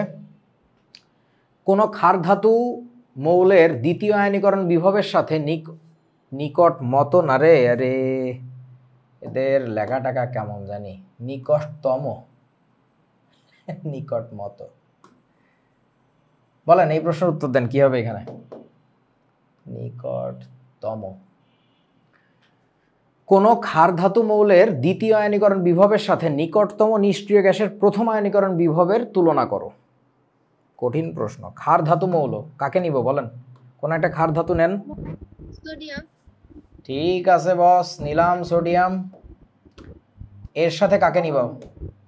হ্যাঁ, আচ্ছা সোডিয়াম আয়ন হইব, ভালো কথা বলছস। এর সাথে কাকে নিব, কারে কম্পেয়ার করব? এর নিকটতম নিষ্ক্রিয় গ্যাস হচ্ছে নিয়ন। তাহলে সোডিয়ামের কোন আয়নীকরণ শক্তির সাথে তুলনা করতে বলছে? দ্বিতীয়, এই যে ক্ষার ধাতু মৌলের দ্বিতীয় আয়নীকরণ শক্তি। তাহলে আমাদের এখানে Na+, ওরে বাবারে, সোডিয়ামের প্লাসকে নিয়ে তাপ দিচ্ছি আমরা, তাপ দিলে কিসে পরিণত হচ্ছে? Na2+, যোগ ইলেকট্রন ছেড়ে দিল, এই বিক্রিয়ার ডেল H ধরো যে x কিলোজুল ধরলাম আর কি, ডেফিনেটলি প্লাস। আচ্ছা, তারপরে নিয়নের কাছে কি হবে আমাদের এখানে? নিয়নকে তাপ দিলে নিয়ন প্লাস হবে, ইলেকট্রন ছেড়ে দিছে, এইটার ডেল H এর মান ধরো হচ্ছে প্লাস y কিলোজুল। আমাকে একটু বলো কোনটার মান বেশি লাগবে, x নাকি y, মানে কোনটার ভ্যালু বড়? x এর ভ্যালু বড়। আমাকে একটু তার আগে বলো, এই যে এই y এর ভ্যালুটা কিন্তু অলরেডি আমরা ডিফাইন করে আসছিলাম। y এর ভ্যালুটা কত বলছিলাম বলেন তো? অসীম, মনে কি পড়ে? নিষ্ক্রিয় গ্যাসের আয়নীকরণ শক্তির মান অসীম বলছিলাম আমরা। তাই যদি হয়ে থাকে তাহলে এবার বলো যে তাহলে সোডিয়ামের সেকেন্ড আইপি এর মানটা কত হবে? ওইটাকে যদি তুমি অসীম বলি আসো, তাহলে এইটাকে বলা লাগবে ওয়াসিম টু দি পাওয়ার জসিম। কিছু বোঝো নাই? জসিম, জাম্বু। মানে ঘটনা হচ্ছে যে এটা কি বুঝতেছো যে এক্স এর value will be much much greater than y. কারণটা কি দেখেন, এই দুইজনেরই কিন্তু ইলেকট্রনিক কনফিগারেশন সেম। এইটারও কনফিগারেশন 1s2 2s2 2p6, বুঝিস? এইটারও কনফিগারেশন কিন্তু সেম, কিন্তু রেডিয়াসের কথা যদি বলো, রেডিয়াসটা কি অবস্থা? নিয়নের চেয়ে কিন্তু সোডিয়াম প্লাসের আকারটা ছোট। কেন বুঝছেন তো? ওই যে ডেল্টা, এই বোঝা না, নাম্বার অফ প্রোটন আর নাম্বার অফ ইলেকট্রনের যে নাম্বারের ডিফারেন্সটা, সেই ডিফারেন্সটা কোথায় আছে? ওইখানে এক্সিস্ট করে, কিন্তু ওই মানে এইখানে এক্সিস্ট করে না আর কি। বুঝতে কি পারছিস? That's it. সো আকার ওইটার ছোট, দ্যাটস ওয়াই ওইখানে আকর্ষণটা বেশি, ওর কাছ থেকে ইলেকট্রন বের করতে আরও অবস্থা খারাপ আছে আর কি। দ্যাটস ওয়াই তুমি যদি নিষ্ক্রিয় গ্যাসকে বিক্রিয়া করাইতেও পারো, কিন্তু তুমি ক্ষার ধাতুসমূহকে 2+ বানানোর চিন্তা, অথবা মৃৎ ক্ষার ধাতুকে কি বানানোর চিন্তা বলুন তো, 3+ বানানোর চিন্তা, এগুলা বাদ দিয়ে তুমি পড়ালেখা করতে বসো, বেটার এটাতে বেশি কাজে লাগবে আর কি। ওকে, তাহার পরে এই যে বিভিন্ন মৌলের প্রথম, দ্বিতীয়, তৃতীয় ইত্যাদি আয়নীকরণ শক্তির একটা চার্ট দিছি। The credit goes to www.wikipedia.com। দেখো একটু খেয়াল করে, এটা মানে নিয়ে একটু ভাবনা চিন্তা করলে অনেক মজার মজার কিছু জিনিস বের হয়। যদি এগুলো নিয়ে ভাবনা চিন্তা করার তোমাদের সময়, বয়স কিংবা ইচ্ছা, আগ্রহ, প্রয়োজন কিছুই নেই, আমার একটু আছে আর কি। সো এটা হচ্ছে আইপি ভ্যালু বসানো হয়েছে এই দিকে, মানে এটা first IP value, second, third, fourth এরকম। সোডিয়ামের ফার্স্ট আইপি ভ্যালু হচ্ছে 496, ম্যাগনেশিয়ামেরটা 738, অলমোস্ট ওই যে 1.5 গুণ বলছিলাম একটু আগে, হিসাব করছিলাম আমরা। অ্যালুমিনিয়ামে যায় দেখো আবার 577, যেটা হচ্ছে সোডিয়ামের চেয়ে বেশি, কিন্তু ম্যাগনেশিয়ামের চেয়ে কি বলুন তো কম। কেউ বুঝতেছে না আমার কথা, আমি একা একা কথা বলতেছি। এরকম করতে করতে আগাইতে আগাইতে তুমি দেখো গ্র্যাজুয়ালি আস্তে আস্তে সুন্দর বাড়তেছে আর কি। ফাইন, এখন এই আর্গনে এসে দেখছো কত হয়েছে? 1520। তার মানে নিষ্ক্রিয় গ্যাসে যখন যাচ্ছ, সোডিয়ামের যদি 496 মানে রাফলি 500, আর ওইখানে 1500, মানে 3 টাইমস এনার্জি লাগতেছে। দ্যাটস ওয়াই আমরা ওইটাকে বলতেছি অসীম পরিমাণে শক্তি লাগতেছে। কেউ বোঝে না? বুঝছি। এইখানে দেখো সোডিয়ামের সেকেন্ড আইপিটা এবার খেয়াল করো, 4560। এইটার সাথে এবার তুমি হ্যাঁ বুঝি নাই, কোথায় 1500 কোথায় 4000? না না ওটারে তো তুলনা করা যাবে না, তো এটার সাথে তুলনা করতে হবে কার? নিয়নের। গরু কোথাকার, বুঝিস নাই? উফ, দাঁড়া দেখি। First ionisation